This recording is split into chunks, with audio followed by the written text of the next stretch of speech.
Assalamualaikum warahmatullahi wabarakatuh. Sahabat-sahabat sekalian, alhamdulillah, puji syukur senantiasa kita panjatkan kehadirat Allah Subhanahu wa taala. Salam serta taslim pada junjungan kita baginda Rasulullah Muhammad sallallahu alaihi wasallam, Nabi mulia yang telah mengajarkan Islam, yang memberikan kemudian keselamatan dari Allah Subhanahu wa taala melalui ajaran beliau, yaitu dinul Islam. Hari ini kita jumpa lagi teman-teman sekalian, sama seperti tema tadi malam, percaya Yesus tidak binasa. Ada hal menarik di sini ya teman-teman. Kenapa saya katakan menarik? Karena dengan percaya Yesus, dalam hal ini Nabi yang datang kepada kaumnya Bani Israel, kalau di Islam disebut Nabi Isa alaihi salam, percaya kepada beliau atau beriman kepada beliau akan menghantarkan manusia memperoleh hidup yang kekal. Islam di antaranya ada rukun iman. Kita menjadikan percaya kepada Nabi, termasuk Nabi Isa alaihissalam, itu adalah kunci daripada keselamatan, salah satu kunci dari pintu-pintu surga. Nah, bagaimana dengan saudara kita Kristen? Benarkah mereka termasuk golongan orang-orang yang percaya? Kita tanya kepada mereka, kita uraikan kemudian apa yang dimaksud dan percaya di sana.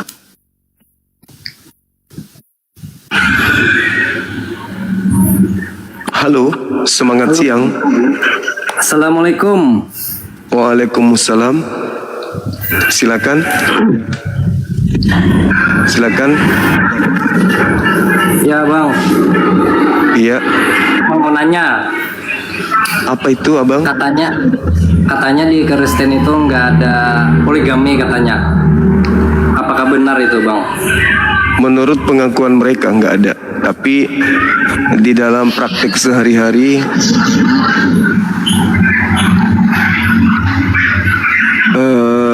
mereka banyak yang melakukan itu, poligami. Bahkan sampai hari ini pun saya masih bertanya, syarat sah nikah di dalam agama mereka belum ada di antara mereka yang mampu memberikan jawaban berdasarkan Bible. Apa syarat sah nikah di agama mereka? Itu saya belum temukan jawabannya. Begitu bang. Ada lagi yang ingin disampaikan? Terima kasih bang. Oke. Kita salam kenal ya, saudara Emon. Siap. Kita naikkan yang non Muslim. Oke. Bang. Assalamualaikum. Waalaikumsalam warahmatullahi wabarakatuh.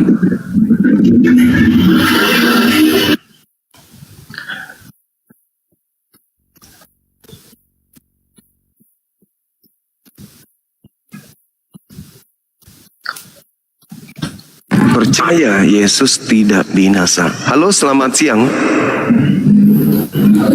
Halo, selamat siang Pak Zuma. Siang juga. Dari mana bang? Katolik, Protestan? Halo Pak. Ya.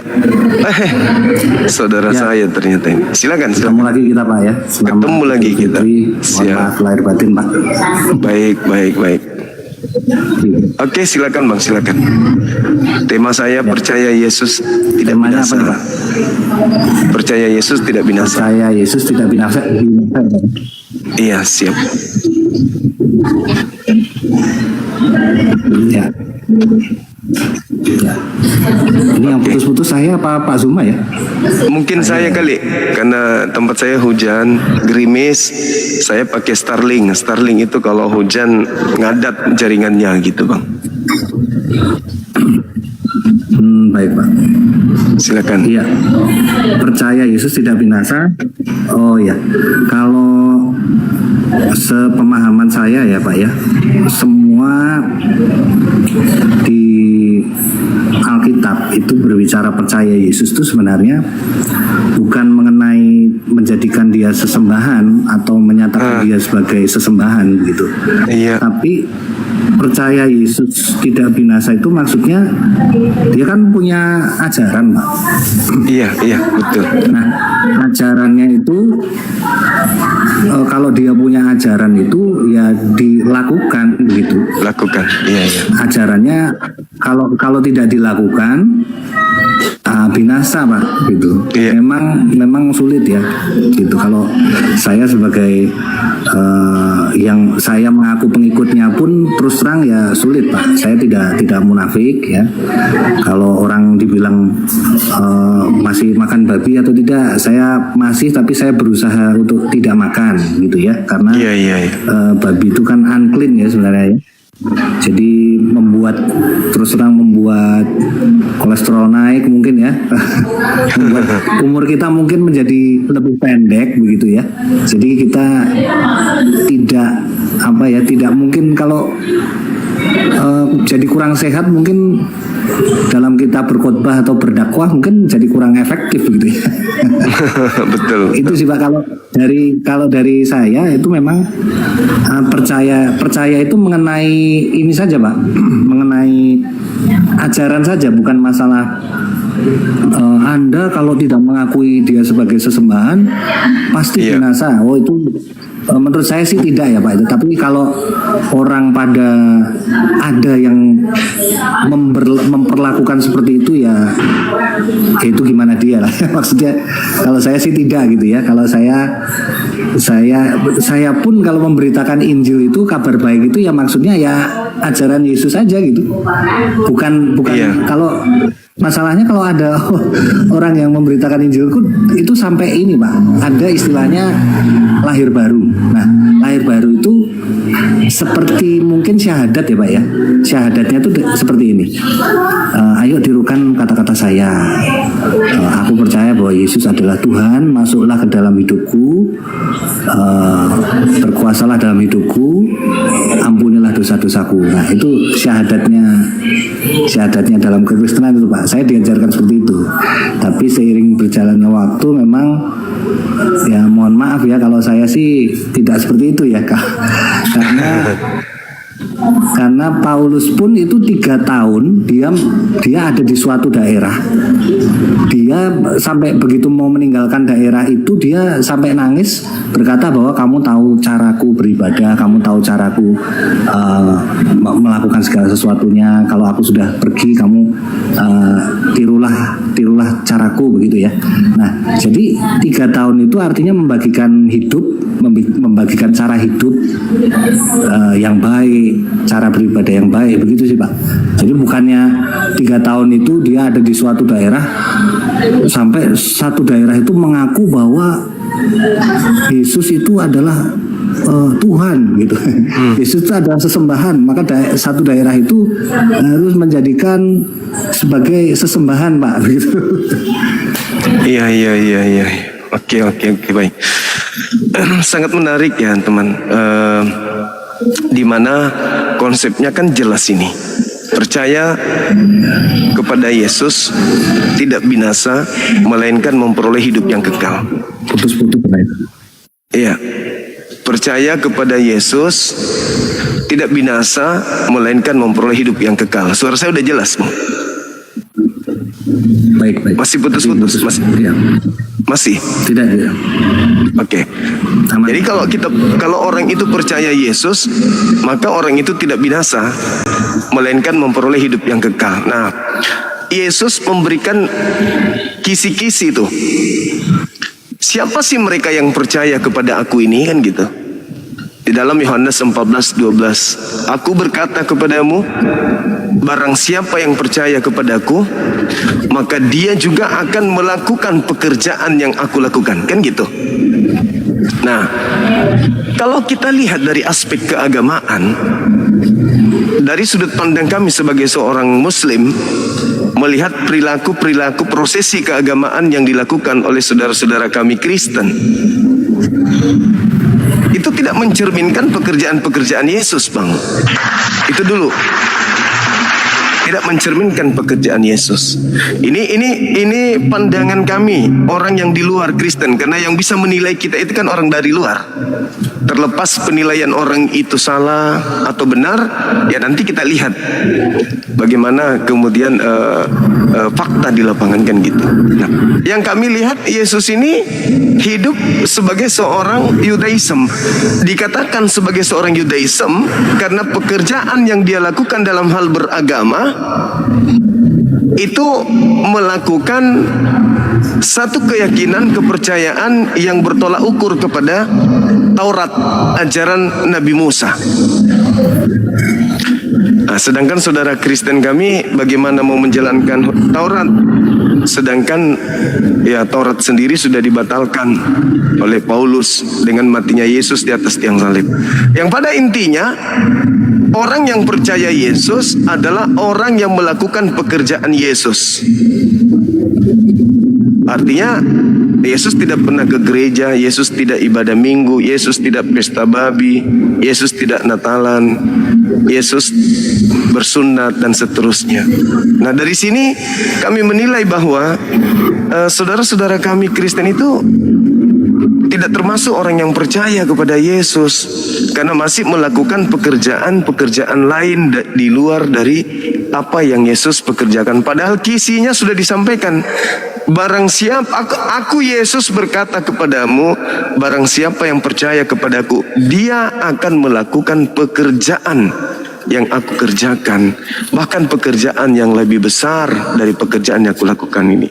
Nah, kami belum menemukan itu di Kristen secara umum, tapi mungkin di antaranya, mungkin termasuk abang ini mempraktikkan pekerjaan-pekerjaan Yesus. Seperti itu, Bang. Silakan. Ya, baik. Memang ini Pak, kalau di setahu saya ya, keselamatan itu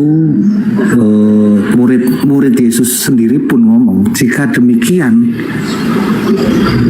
sangat sulit sekali untuk diselamatkan itu. Ya, saya lupa ada peristiwa apa itu, muridnya tuh sampai komentar seperti itu. Ya memang karena Matius 19. Iya, Pak. Melakukan segala perintah Bapa, menjual segala harta, berikan ke miskin, kepada si miskin. Nah, itu kan sangat ini ya, Pak, sangat sulit gitu ya. Artinya mengikut Yesus itu tidak mudah gitu. Nah, saya sangat tidak setuju dengan pengajaran di dalam Kristen sendiri yang menyatakan bahwa ikut Yesus itu mempermudah segala sesuatunya. Yang lain untuk selamat harus melakukan ini. Kristen tidak. Kalau mau selamat ya mengaku aja dia Yesus maka ditebus. Nah, itu kan menurut saya ajaran yang salah juga, Pak. Gitu. Jadi mengikut Yesus itu barang siapa mengasihi aku, ia akan melakukan seluruh perintahku, bukan perintah ya. Betul. Melakukan seluruh perintahku juga, Pak. Nah, iya. Itu kan sulit, Pak. Jadi itu berproses juga menurut saya ya, karena kalau orang berpandangan bahwa mengaku Yesus langsung auto surga itu tentu sudah sangat salah gitu. Jadi hanya gara-gara Paulus ngomong mengaku Yesus, saya mengaku Yesus, itu konteksnya kan di Roma ya, Pak ya. Di Roma itu pada waktu itu kalau mengaku Yesus sebagai kurios, dia dipanggil kurios. Sementara Roma itu takut pernah ada Alexander Agung yang dipanggil kurios juga. Takutnya dibantai juga kan, Pak, gitu kan? Iya, betul. Karena sesudah orang di masa itu kalau mengaku Yesus sebagai kurios, ya langsung mati, Pak. Terus yang dilakukan betul sekali yang dilakukan Yesus itu ada gini, Pak. Dia berjalan mengajar, mengusir setan, berbuat baik, menyembuhkan. Nah, itu juga yang kadang-kadang kurang di-highlight oleh teman-teman Kristen sendiri ya. Jadi berjalan, menyembuhkan, mengajar, menolong orang, berbuat baik. gitu Pak. Nah, ya inilah yang sebenarnya perlu dicontoh gitu ya. Kalau kita mengajar, menyembuhkan juga mungkin tidak secara literal. Kalau bagi kita pengikutnya, menyembuhkan maksudnya menyembuhkan dari sakit salah berpikir kita, salah pola berpikir kita sehingga menimbulkan cara hidup yang sesat mungkin ya Pak ya. Nah, itu mungkin juga perlu kita telaah kembali gitu. Itu yang dilakukan Yesus. Bukan Yesus itu kemudian kita dudukkan pada satu tahta, kemudian kita hanya menyembah Dia, perintahnya menjadi tidak penting. Nah itu kan Pak, gitu kan. Karena saking sulitnya perintahnya itu, jadi mendingan saya sembah aja deh, gitu Pak. Mending saya sembah aja. Dan saking sulit perintahnya Pak, gitu. Iya. Gitu. Betul, Nah kalau betul. mungkin disempurnakan perintahnya oleh Nabi Muhammad, dan makin ini lagi kan perjuangannya makin berat ya Pak ya. Maksudnya, Makin berat. kan sama-sama berjuang begitu Pak. Nah itu saya lihat live-nya Pak Zuma beberapa hari yang lalu, tentang jaminan keselamatan begitu ya. Nah saya pengen masuk waktu itu cuman kurang ini ya Pak ya. Nah mengenai jaminan keselamatan pun juga di Kristen, jaminan keselamatan itu jika percaya Yesus atau melakukan apa yang Dia perintahkan Pak, gitu. Nah itu baru ada jaminan, karena sebagaimana Yesus itu Dia hidup soleh Pak, hidup soleh, doanya didengar Bapa Pak, doanya didengar Bapa sehingga karena Dia soleh, betul. Sehingga diselamatkan dari maut Pak. Loh, Yesus saja diselamatkan Pak. Nah jadi maksud saya adalah, kalau kita berkata Yesus juru selamat, itu artinya bukan orang kalau mau selamat itu ke Dia terus Dia sebagai yang menyelamatkan, bukan. Arti juru selamat adalah sebagaimana Yesus Kristus telah diselamatkan oleh Bapa dari maut, kita tiru cara berpikir Dia, kita tiru cara hidupnya. Nah kalau kita berhasil seperti Dia setelah kita dihakimi, karena standarnya kalau di Kristen Yesus, kalau di Islam mungkin standarnya Nabi Muhammad ya. Nah kalau di Kristen standarnya Yesus Pak. Nah kalau berhasil sama seperti sebagaimana Yesus telah hidup, cara hidupnya di dunia, nah maka kita juga diselamatkan gitu Pak. Maka sebenarnya tidak ada orang tuh enak ya dosa terus tetap ditebus, nggak ada itu Pak, gitu loh. Iya, betul. Kalau kita mau diselamatkan, jaminan keselamatan kita dijamin kalau kita hidup sebagaimana Kristus lah. Sebagaimana Yesus hidup. Karena Dia soleh. Kalau Dia soleh, artinya kan Dia dipenuhi oleh Roh Kudus. Nah, kalau saya sebut dipenuhi oleh Roh Kudus itu, Roh Kudus itu pribadi atau bukan? Kalau saya sebutnya spirit itu maksudnya gairah untuk hidup kudus, gairah untuk hidup benar, gairah untuk melakukan firman Tuhan. Nah, kalau kita dipenuhi oleh gairah yang sama sebagaimana Yesus Kristus dipenuhi oleh spirit yang kudus, maka ya kita nanti diselamatkan Bapa. Orang kita kudus kok, kecuali kita spiritnya berbeda Pak. Nah gitu kan, tidak akan diselamatkan. Begitu Pak. Masya Allah, baik. Tapi bagus sekali nih Pak, ini Bapak. Iya. Jadi kalau Yesus sudah menegaskan kan pola keselamatan itu, ya bersyukurlah manusia ini. Kenapa? Karena memiliki juru selamat kan gitu. Juru selamat ini bukannya merahasiakan cara kita selamat. Juru selamat itu menguraikan. Gini loh caramu supaya kamu bisa selamat. Kan itu diuraikan tuh. Tetapi terkadang muncul ego dalam beragama, ikut nenek moyang, tradisi nenek moyang, itu yang lebih kuat. Sedangkan kita mengatakan kita mengikut Nabi Muhammad, tapi perilaku keagamaan kita tidak mencerminkan bagaimana Nabi Muhammad itu hidup. Begitu juga saudara Kristen, mengaku Yesus juru selamatnya, tidak ada jalan selain Yesus, tapi praktek hidupnya tidak melakukan itu. Contoh misalnya Misalnya di dalam 1 Yohanes 2:6, barang siapa yang mengaku Yesus Kristus ada di dalam dirinya, wajib dikatakan di situ, wajib hidup sebagaimana Yesus hidup. Yesus itu dicontohkan. Sebenarnya saudara Kristen itu apa bilangnya ya? Begitu Yesus turun ke bumi, itu sudah ada patron, sudah ada filter yang harusnya dicontoh.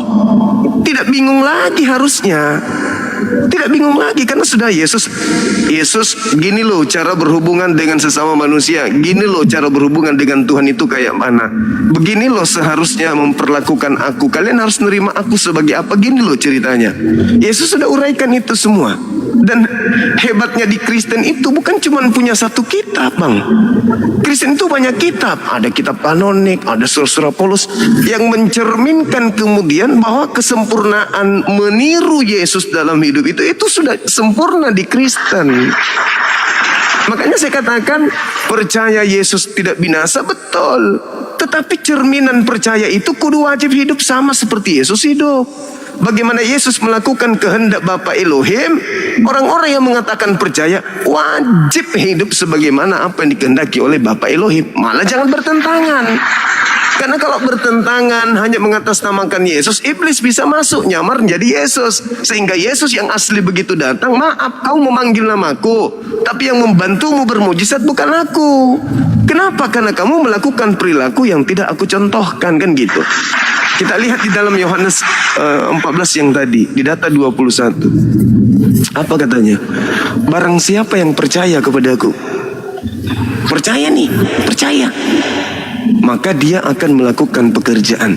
Malah dikatakan barang siapa yang memegang perintahku dan melakukannya, dialah yang mengasihi aku. Indah kali dalil itu sebenarnya. Indah kali. Barang siapa yang memegang perintahku dan mempraktekkan dalam hidupnya, dialah yang mengasihi aku. Nah, lalu Yesus melanjutkan, barang siapa yang mengasihi aku, ia akan dikasihi oleh Bapakku, dan aku pun akan mengasihi dia dan akan menyatakan diriku kepada orang tersebut. Keren apalagi, kurang keren apalagi Yesus itu. Coba, barang siapa yang memegang perintahku lalu mempraktekkan perintahku, aku mengasihi dia, dan barang siapa aku kasihi, maka Bapakku juga akan mengasihi dia, dan aku akan berkenan kepadanya. Wah, keren kali. Tapi pada praktiknya dalam kehidupan, maaf nih, kekristenan, ya kok justru bertentangan gitu loh. Tanda petik bertentangan di sini ada sih yang sebagian kecil orang mempraktekkan apa yang Yesus sampaikan, seperti yang tadi malam saudara siapa namanya Randy, dia seorang Katolik, tetapi benar-benar dia menjalankan apa yang menjadi contoh dari Yesus itu dia praktekkan. Jadi apa ya bilangnya, sama seperti di Al-Quran, Qul in kuntum tuhibbunallaha fattabi'uni yuhibbukumullah wa yaghfir lakum dzunubakum wallahu ghafurur rahim. Wahai Nabiku Muhammad, katakanlah kepada manusia, jika mereka menginginkan aku cintai, aku sayangi, aku ampuni segala dosa-dosanya, perintahkan kepada mereka untuk mengikuti engkau. Maka aku penciptanya akan menyayangi orang yang mengikutimu dan akan mencintai orang-orang yang mengikutimu dan mengampuni dosa-dosa orang yang mengikutimu. Sederhana. Jadi umat Islam kalau mau selamat, ikuti apa yang menjadi contoh, yang diajarkan, yang diperintahkan, yang diamanatkan oleh Nabi Muhammad. Sederhana kan? Sederhana. Nah, begitu juga lah yang ada di Bible. Jika percaya kepada Yesus, tidak akan binasa gitu. Ya, silakan. Silakan, Bang, silakan.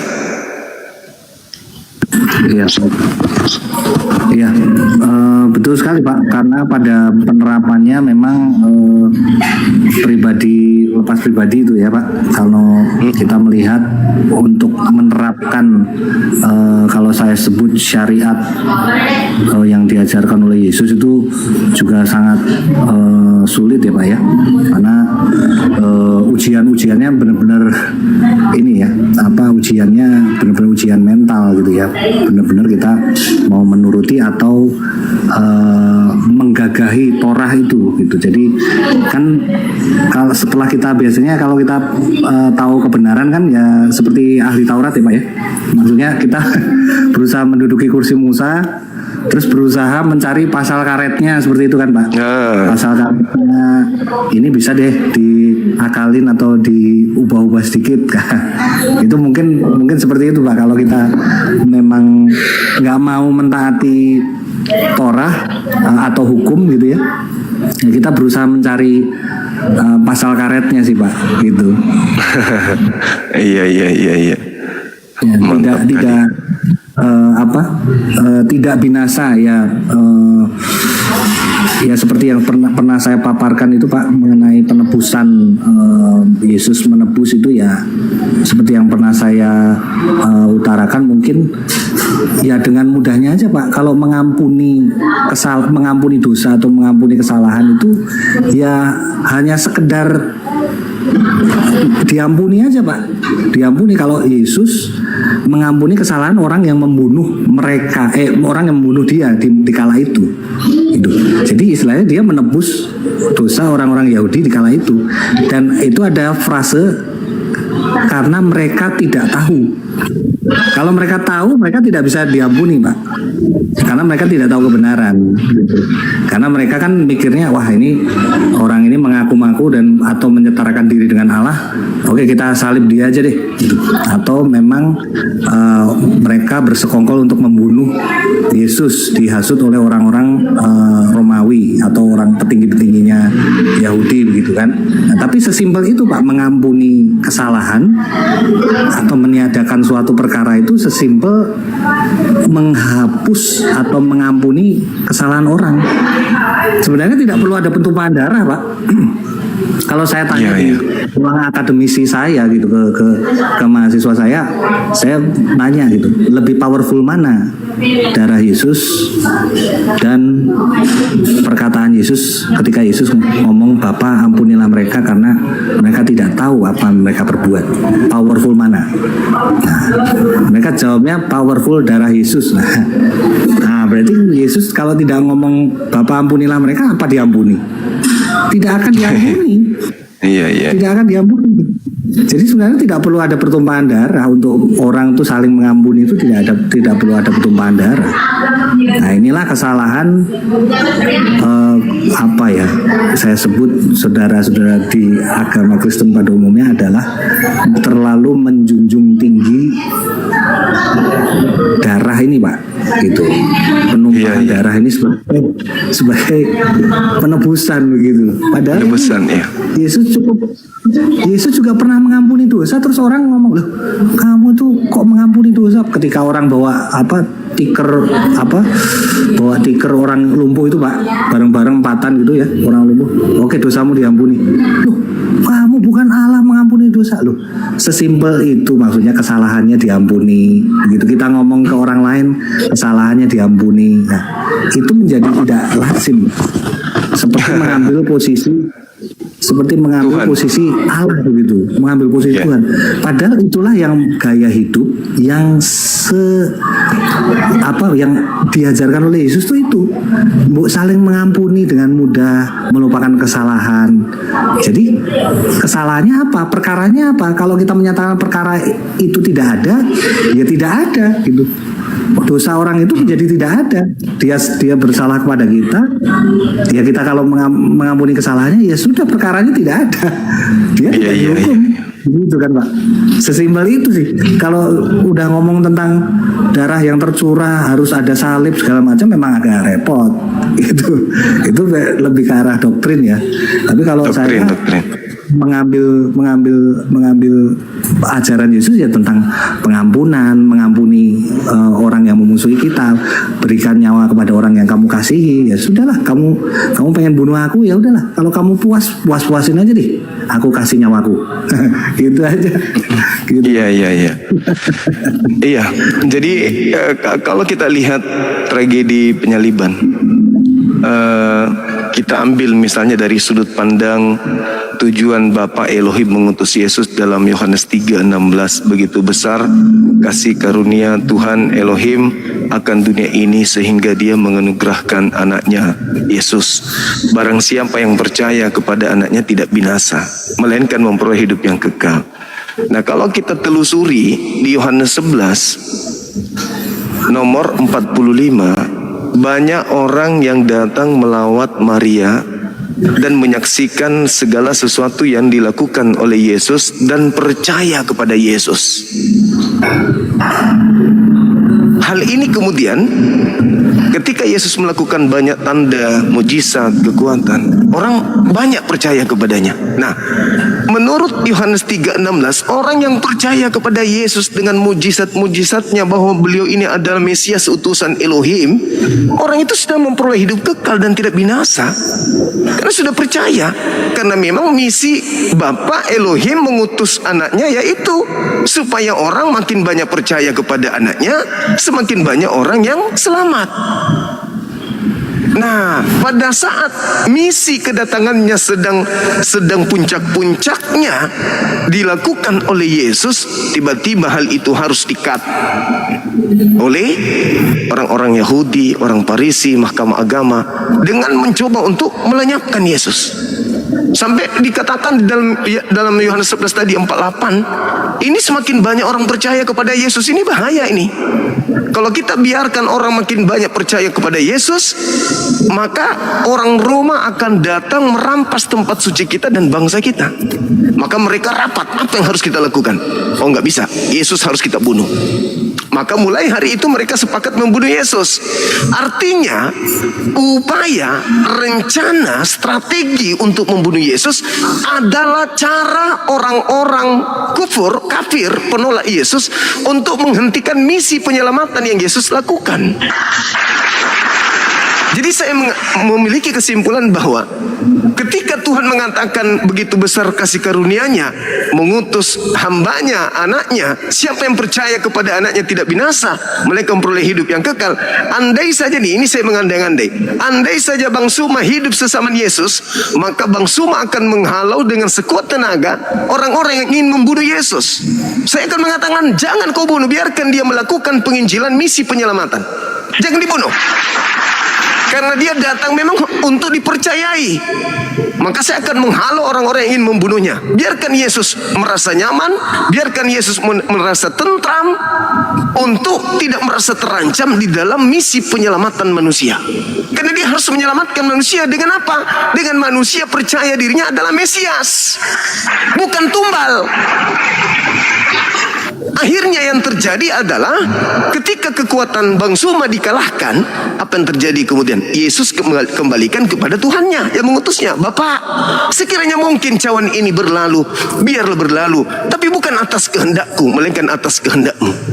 Malaikat turun memberikan kekuatan. Maka tanpa Bang Suma pun misi Yesus bisa berjalan dengan aman. Tapi kalau begitu terancam, benar-benar terancam, Bapa Elohim tidak akan tinggal diam. Dalam Islam, Yesus diangkat oleh Elohim.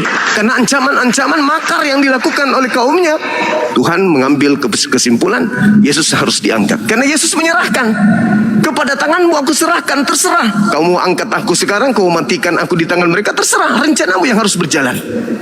Maka umat Islam mengatakan, beliau diangkat, diselamatkan.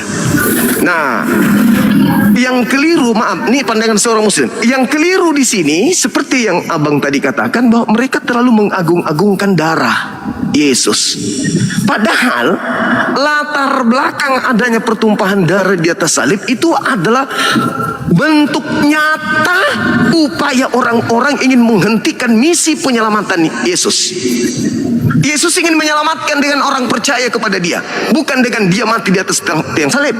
Tetapi orang-orang nggak mau. Kenapa? Syarat dengan kepentingan politik. Ini kalau dibiarkan orang makin banyak percaya kepada Yesus, pertama, keuntungannya orang yang percaya memperoleh hidup yang kekal. Kedua, kita rugi. Bangsa kita akan dirampas. Maka satu-satunya jalan bunuh. Makanya iblis ikut terlibat. Karena iblis tidak mau orang masuk surga. Maka iblis terlibat. Hentikan misi penyelamatan Yesus. Hentikan, bunuh dia. Bunuh dia. Berapa kali iblis datang ingin menghentikan Yesus? Bunuh, jatuhkan dirimu. Ingin dibunuh, tapi gagal. Jadi saya simpulkan, salib itu justru adalah upaya menghentikan misi penyelamatan kepada manusia. Saudaraku Kristen memiliki sudut pandang berbeda. Dia membolak-balikkan keadaan seakan-akan penyaliban itulah cara Tuhan menyelamatkan manusia. Salah. Kedatangan Yesus untuk dipercaya sebagai Mesias itulah sebenarnya cara Tuhan menyelamatkan manusia, bukan dengan cara disalibkan. Saya kira begitu, Bang. Silakan. Betul Pak, itu ada mengenai Yesus bikin mujizat di daerah-daerah itu Pak. Ada juga Yesus bikin mujizat, Yesus kemana pergi ke suatu daerah gitu ya. Dia di situ tidak membuat banyak mujizat. Terus di ayatnya itu dikatakan karena mereka tidak percaya. Nah, tujuan Yesus itu bikin mujizat atau Allah memberikan karunia untuk bermujizat itu supaya mendukung ajarannya kan Pak. Iya, jadi betul. ketika Yesus ngomong disertai dengan apa tanda-tanda mujizat itu artinya tujuannya adalah supaya orang percaya ini berasal dari Allah gitu. Nah, kalau di suatu daerah Yesus kemudian tidak membuat mujizat karena mereka tidak percaya, banyak orang yang menafsirkan bahwa tidak percaya Yesus tidak bermujizat karena mereka tidak percaya bahwa Yesus itu adalah Tuhan, Yesus itu adalah Allah gitu. Bukan itu maksudnya. Maksudnya adalah Yesus itu sudah mengajar, tapi mereka bisa mengolok ajarannya, bisa menolak ajarannya, bisa. Jadi kan percuma Pak, kalau udah ngajar banyak, tapi bikin mujizat, tetap mereka nggak percaya, ajaran norak gitu. Nah, ajaran apa itu, gitu kan? Yesus mengajarkan supaya bisa menggenapi Torah, tapi sulit, nggak usah, nah, gitu kan bisa Pak. Nah, mengenai itu mengenai percaya itu Pak. Nah, kemudian tadi menarik mengenai salib itu ya Pak, pembunuhan itu ya Pak ya. Kalau menurut saya ini dari pandangan Kristen, bukan pandangan Kristen, ini pandangan saya pribadi.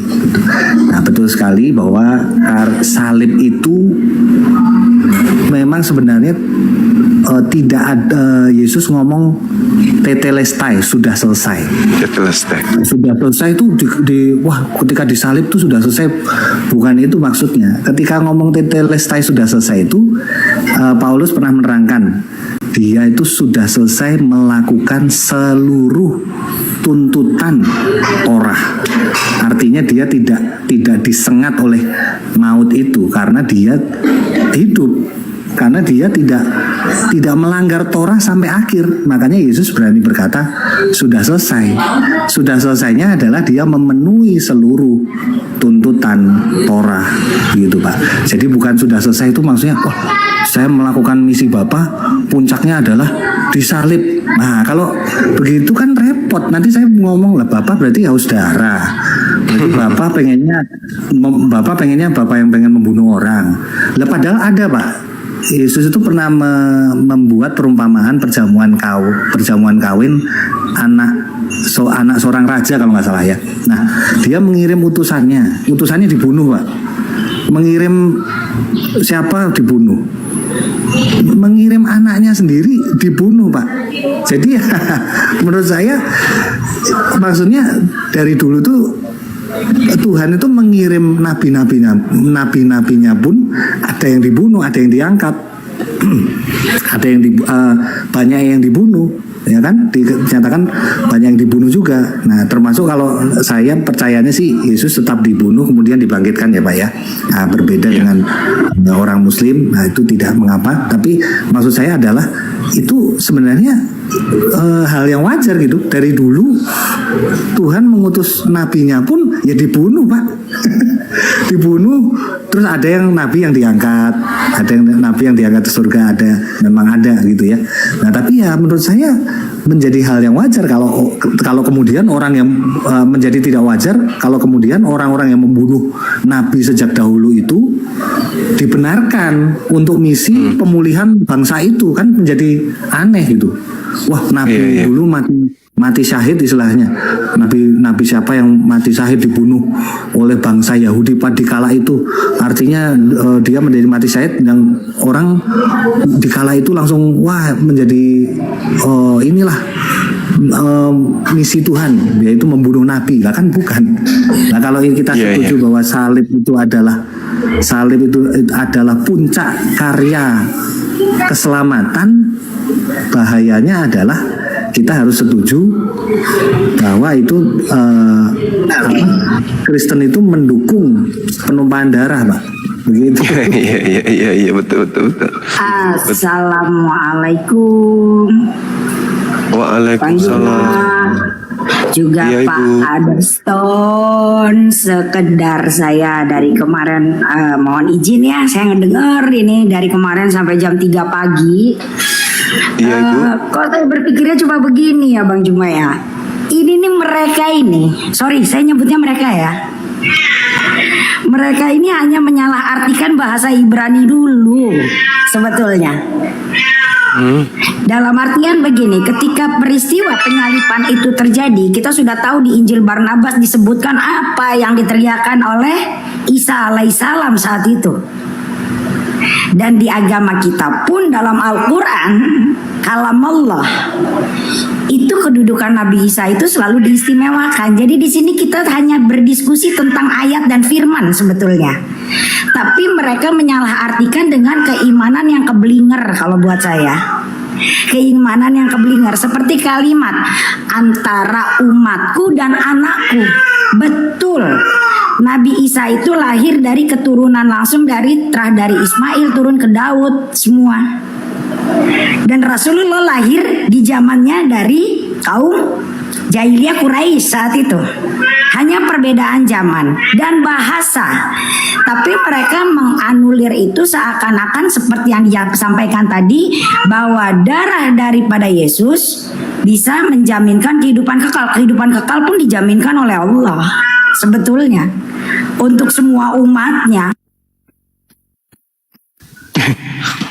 Momot menurunkan ibu tadi. Saya pun tidak kenal ibunya dari mana, Islam atau dari mana. Tapi kelihatannya Islam sih, cuman kenapa nggak pakai hijab ya depan umum ya? Berbicara agama, tetapi kalau Muslim udah pakai hijab itu nggak cocok. Itu sama halnya apa ya? Enggak deh, enggak masuk deh kurasa, nggak masuk. Oke Bang, mungkin ada lagi yang ingin disampaikan sebelum saya naikkan sahabat kita yang non Muslim lainnya.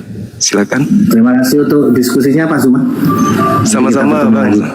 Baik, sehat terus Bang. Sehat terus. Sehat Pak. Ya. Makasih ya. Masya Allah luar biasa. Ya ini teman-teman kita non Muslim, kalau diskusinya kayak abang tadi itu mantap kali. Damai kita berdiskusinya.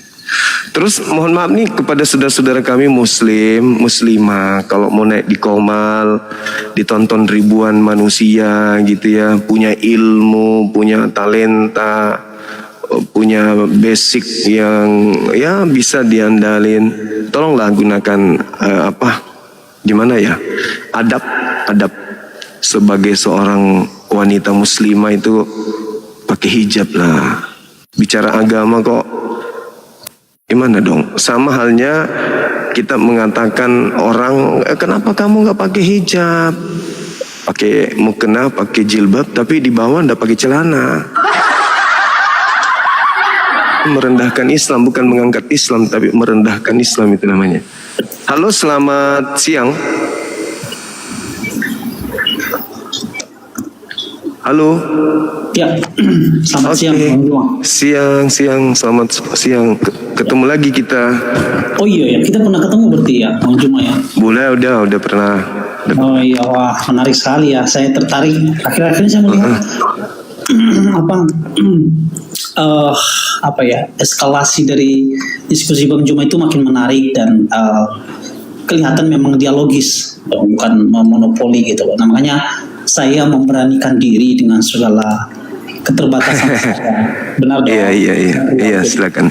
Kalau masih kayak kemarin-kemarin cuman memonopoli dan tidak terima argumen, ya saya kira nggak perlu gitu loh. Tapi ya saya tertarik kembali untuk bisa dialog dengan Bang Zuma. Saya kira menarik gitu. Itu makin baik saya kira. Karena perdiskusian itu perlu saya kira. Itu sih prolog saya dari awal Bang Zuma. Baik. Di Islam pun dikatakan demikian. Berdebatlah dengan cara yang baik. Betul. Jadi Sama di Kristen juga. ada perintah. Siap. Betul. Nah, ini saya coba untuk mengangkat tema percaya Yesus tidak binasa kan gitu. Karena di kami Islam nih, ketika berbicara tentang percaya, yakin, itu kan berarti iman. Beriman kepada para nabi itu adalah hal mutlak dalam Islam. Nah, beriman kepada nabi berarti memperoleh hidup kekal. Betul. Nah, di sisi yang lain, saudara kami Kristen juga percaya Yesus itu tidak binasa. Yohanes 3 nomor 16. Nah, cuman yang ingin saya dipahamkan di sini itu percaya Yesus seperti apa gitu. Percaya apanya Yesus ini yang harus dipercayai untuk memperoleh hidup kekal. Silakan. Oke, baik. Mungkin sebelum menjawab itu, saya kira mohon maaf, ini bukan curhat tentunya. Saya berharap nanti argumen saya ini adalah argumen saya, tidak nanti bisa Bang Zuma potong ketika Bang Zuma merasa, oh berhenti, saya harus tanggapi, gitu ya. Nggak apa-apa, gitu ya. Dan saya tidak permasalahkan apakah saudara Bang Zuma dalam hal ini percaya atau tidak, terima atau tidak, itu nggak masalah. Itu belakangan saya kira. Saya mulai menanggapi yang tadi Bang Zuma ya, gitu ya. Boleh, silakan. Nah, terima kasih. Betul bahwa di dalam iman Kristen, di dalam kekristenan percaya bahwa Yesus adalah juru selamat dan barang siapa yang percaya kepada beliau, pada Yesus gitu ya, tidak binasa melainkan beroleh hidup kekal. Dan tadi Bang Zuma sudah mention ayat itu dalam Yohanes 3 ayat 16, itu jelas. Nah, sekarang Bang Zuma masuk lagi lebih dalam tuh. Yesus seperti apa, yang sebagai apa, kira-kira itu kan. Nah, untuk menjawab itu tentu pertama-tama saya berangkat bahwa kepercayaan kami kepada Yesus itu diikuti oleh kepercayaan kami kepada kitab suci, Alkitab tentunya. Nah, kalau kita bicara soal Alkitab, tentu saya kira juga Bang Zuma lebih tahu dari saya, tahu lah gitu ya, bahwa Alkitab itu terdiri dari dua, yaitu perjanjian lama dan perjanjian baru. Nah, ini kedua hal itu menjadi informasi, sekaligus itu adalah firman Allah, yang kenapa kemudian kami percaya bahwa Yesus itu adalah juru selamat. Barang siapa percaya kepada beliau, tidak binasa melainkan kekal. Nah, saya jawab, Yesus sebagai apa? Nah, kami percaya bahwa di dalam pemahaman Alkitab mencatat misalnya ya, di dalam Injil Yohanes pasal pertama ayat 1 bahwa pada mulanya adalah firman dan firman itu bersama-sama dengan Allah. Dan nanti di dalam ayat 14 bahwa firman, logos itu yang mention kepada Yesus itu adalah menjadi manusia. Dan kemudian nanti kita melihat di dalam Filipi pasal yang pertama, pasal yang kedua, ayat yang ke-5 sampai ke-10 dijelaskan bahwa yang walaupun dalam rupa Allah tetapi tidak menganggap kesetaraan itu sebagai hak yang harus dipertahankan. Jadi kesimpulannya bahwa kami percaya bahwa Yesus itu adalah sepenuhnya Allah dan juga manusia. Itu yang menyelamatkan. Berdasarkan dalil Alkitab yang saya bacakan tadi, dan tentu ada banyak lagi. Itu dulu tanggapan saya, Bang Zuma. Baik. Jadi sudut pandang kita berbeda dikarenakan sumber yang kita gunakan juga berbeda. Saudara menggunakan Yohanes 1. Kalau saya dalam tataran iman saya sebagai seorang muslim harus berpacu kepada pengakuan Isa alaihissalam kan gitu. Nah, saya menemukan itu di dalam Bible, pengakuan Yesusnya, bahwasanya ketika Tuhan Bapa dalam pandangan Kristen mengutus Yesus sebagai jalan keselamatan, percaya Yesus tidak binasa melainkan memperoleh hidup yang kekal. Nah, percaya Yesus kemudian menganulir ucapan Bapa ini. Aku berkata kepadamu, Yohanes 14 nomor 12, barang siapa yang percaya kepadaku. Nah, ketahuan kan? Barang siapa yang percaya kepadaku, dia akan melakukan pekerjaan-pekerjaan yang aku lakukan. Ini Yesusnya yang mengatakan, barang siapa yang percaya, maka dia akan melakukan pekerjaan yang aku lakukan. Maaf, ini sudut pandang saya sebagai seorang Muslim.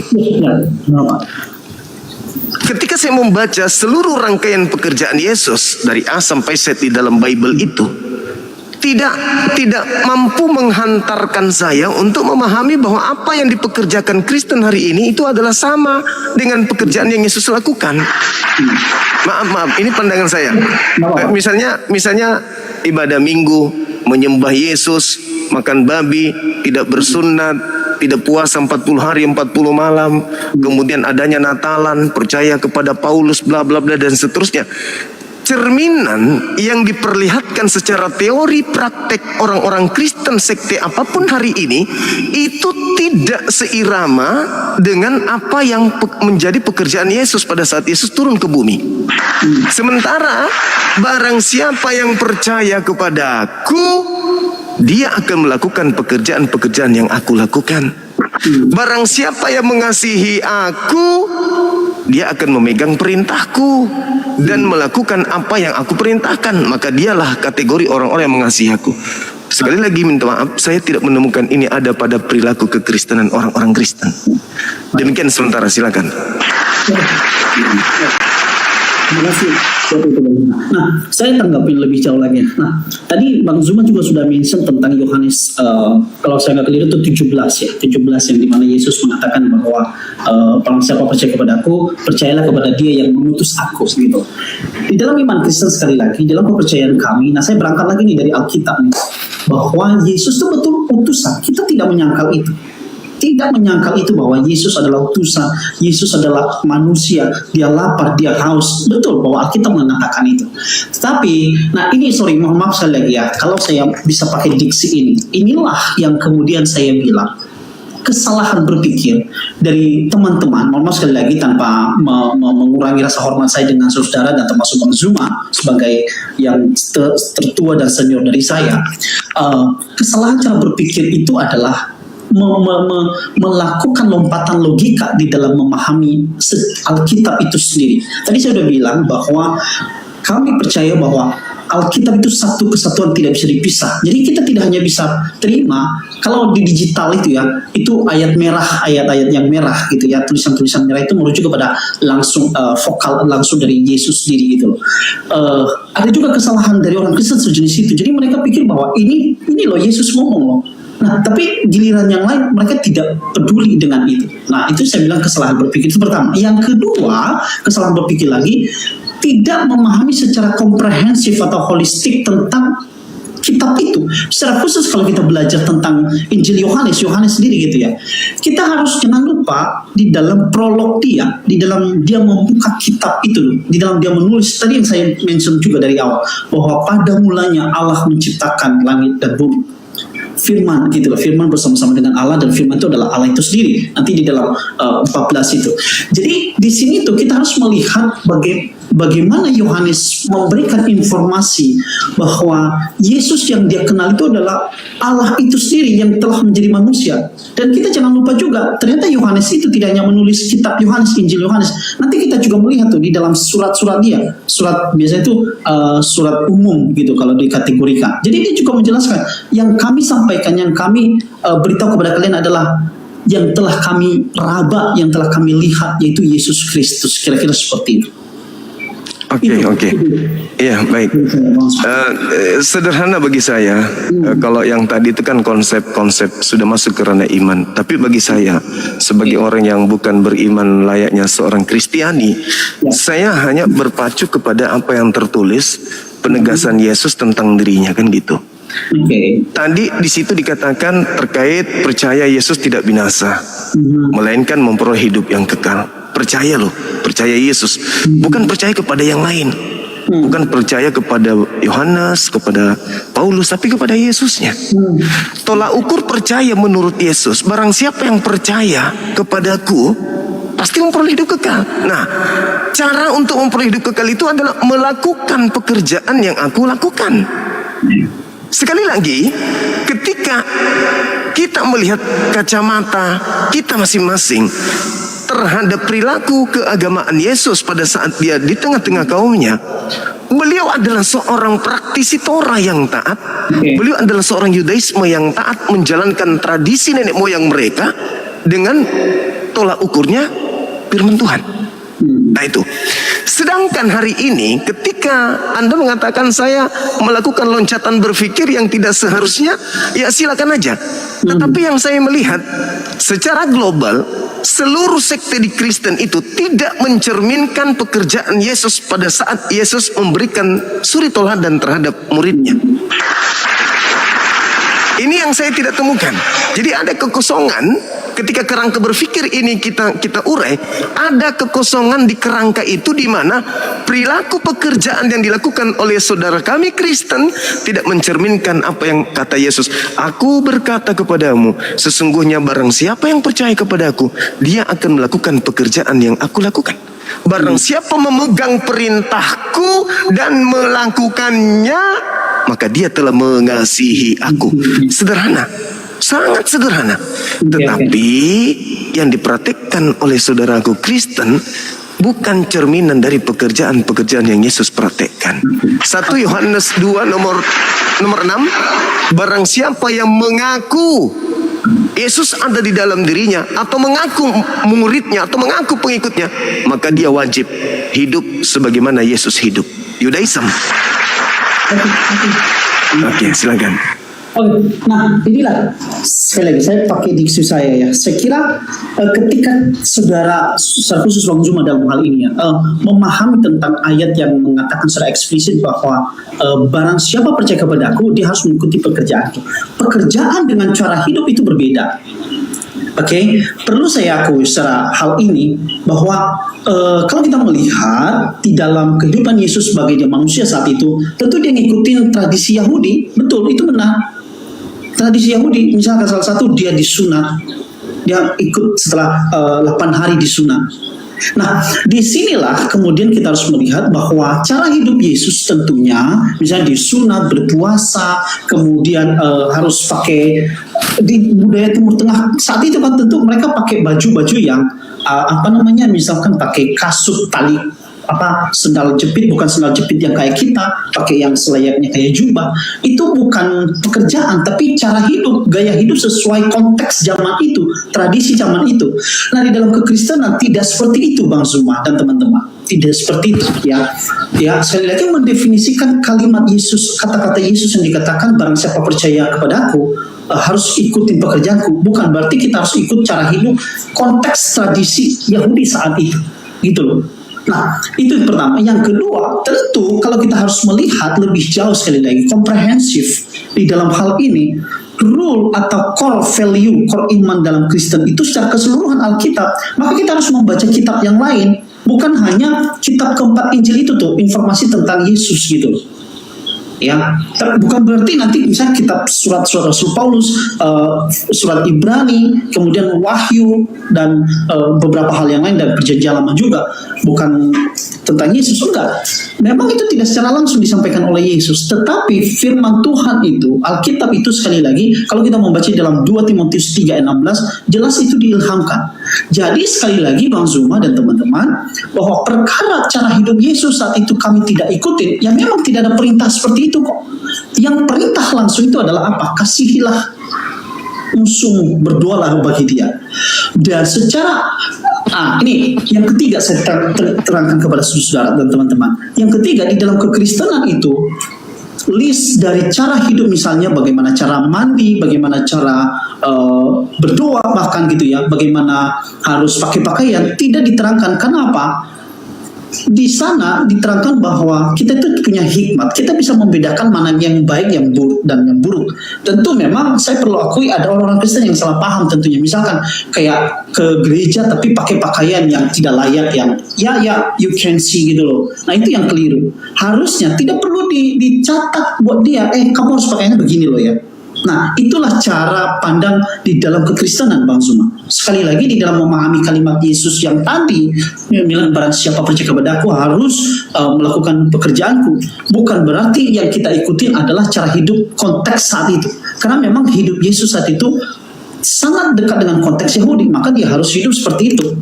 saya kira juga, tanpa unsur penghinaan, tanpa disclaimer, tanpa TikTok perhatikannya, tanpa ada unsur penghinaan, misalkan saudara Muslim, Nabi Muhammad Rasulullah yang kita banggakan gitu ya. Tentu misalnya cara berpakaian beliau itu kan suka pakai kasut tali apa yang dulu konteks zaman itu. Tentu teman-teman juga tidak seperti itu kan, tidak mesti begitu kan. Harus ikutin quote tetek bengengnya seperti itu kan. Enggak kan, tapi yang kita lihat itu adalah secara keseluruhan yang memang relatable dengan kita. Bukan berarti kita mengesampingkan hal-hal yang lain. Itu yang saya maksudkan Bang Suma dan teman-teman. Oke, baik. Oke. Kalau dari sudut pandang umat Islam terhadap baginda Rasulullah Muhammad SAW itu ada dua hukum. Sorry. Yang By the way, saya tidak ada niat untuk menyinggung ke situ ya. Saya kuat. Iya. Nggak apa-apa. Aman. Ini diskusi nggak apa-apa. Aman, Jadi kepada Nabi Muhammad ada yang wajib, ada yang sunnah. Ya. Jadi yang wajib itu yang harus diakui bahwa kami mutlak harus mengikuti yang wajib. Tapi yang sunnah mengikuti boleh, tidak mengikuti tidak apa-apa. Ya. Nah, itu yang pertama. Kemudian ketika saudara saya ini mengartikan bahwa bukan berarti seperti itu dan seperti ini, itu saya kembalikan kepada pribadi masing-masing. Saya hanya memandang dari sudut pandang saya, menilai data. Sama seperti ketika Yesus mengatakan dunia harus tahu, Yohanes 14 nomor 31. Dunia harus tahu bahwa aku senantiasa bahwa aku melakukan seperti apa yang diperintahkan Bapa kepadaku. Itu Yesus. Dunia harus tahu bahwa aku mengasihi Bapa, bahwa aku melakukan pekerjaan seperti apa yang Bapa perintahkan kepadaku. 1. Yohanes 4 nomor 34, makananku adalah melakukan pekerjaan yang diperintahkan Bapa kepadaku. Kemudian yang ketiga, di dalam data Yohanes 8 nomor 29, di situ dia mengatakan begini.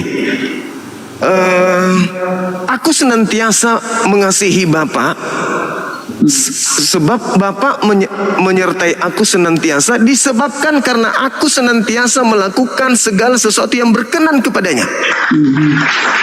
Nah, kemudian Matius 19, murid bertanya kepada beliau, Yesus, apa yang kami harus lakukan supaya kami memperoleh hidup kekal?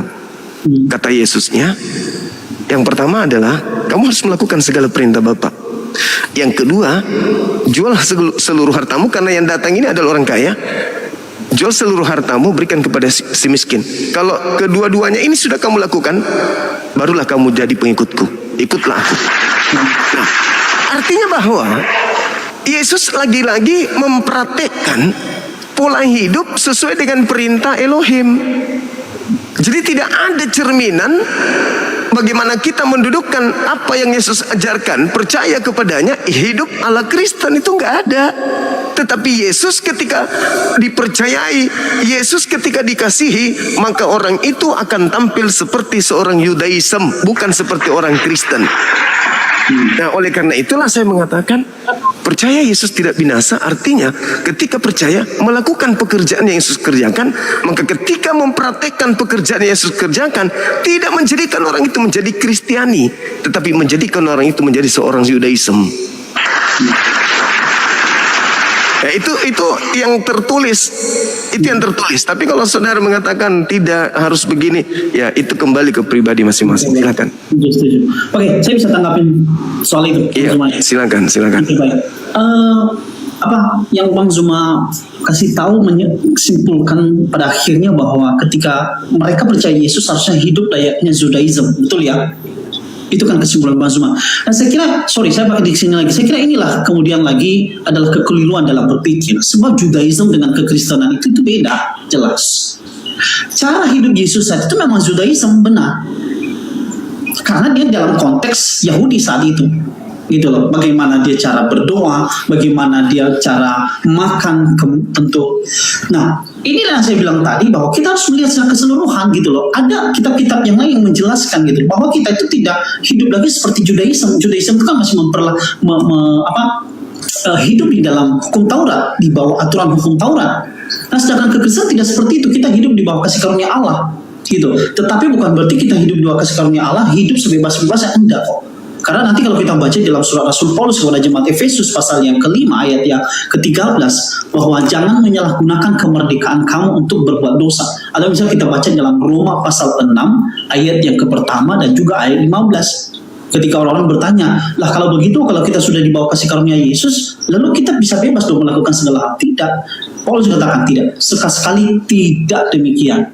Justru kita harus hidup untuk menghasilkan buah untuk kemuliaan Tuhan. Yang kemudian di dalam Efesus pasal yang kedua ayat 10 bahwa kita ini buatan Allah gitu loh. Dari sejak semula didesain demikian untuk melakukan pekerjaan baik untuk Tuhan tentunya. Nah, jadi sekali lagi kalau saudara bilang bahwa menjadi Kristen bahwa sama dengan Judaism, itu adalah kesalahan berpikir yang sangat luar biasa.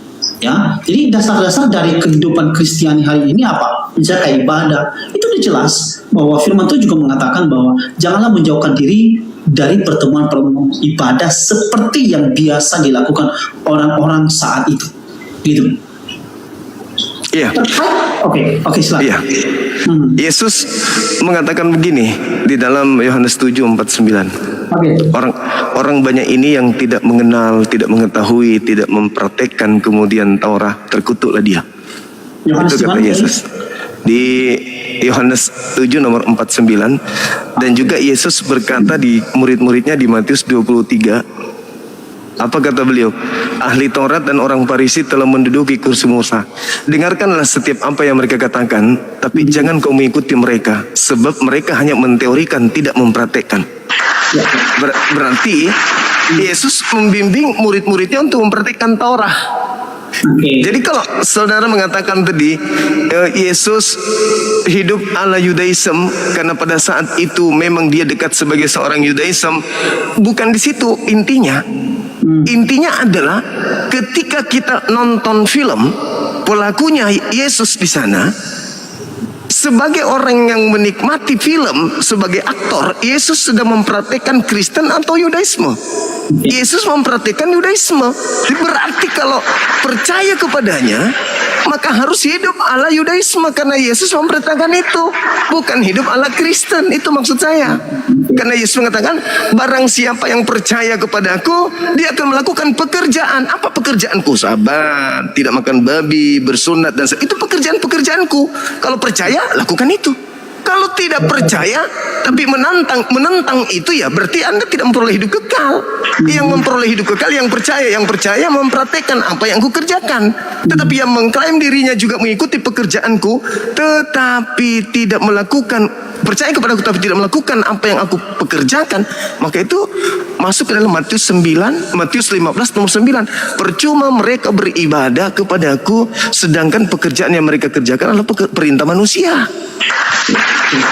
Jadi percuma mengatakan ini untuk Yesus, ini kami adalah pengikut, tapi yang kita praktekkan bukan perintahnya.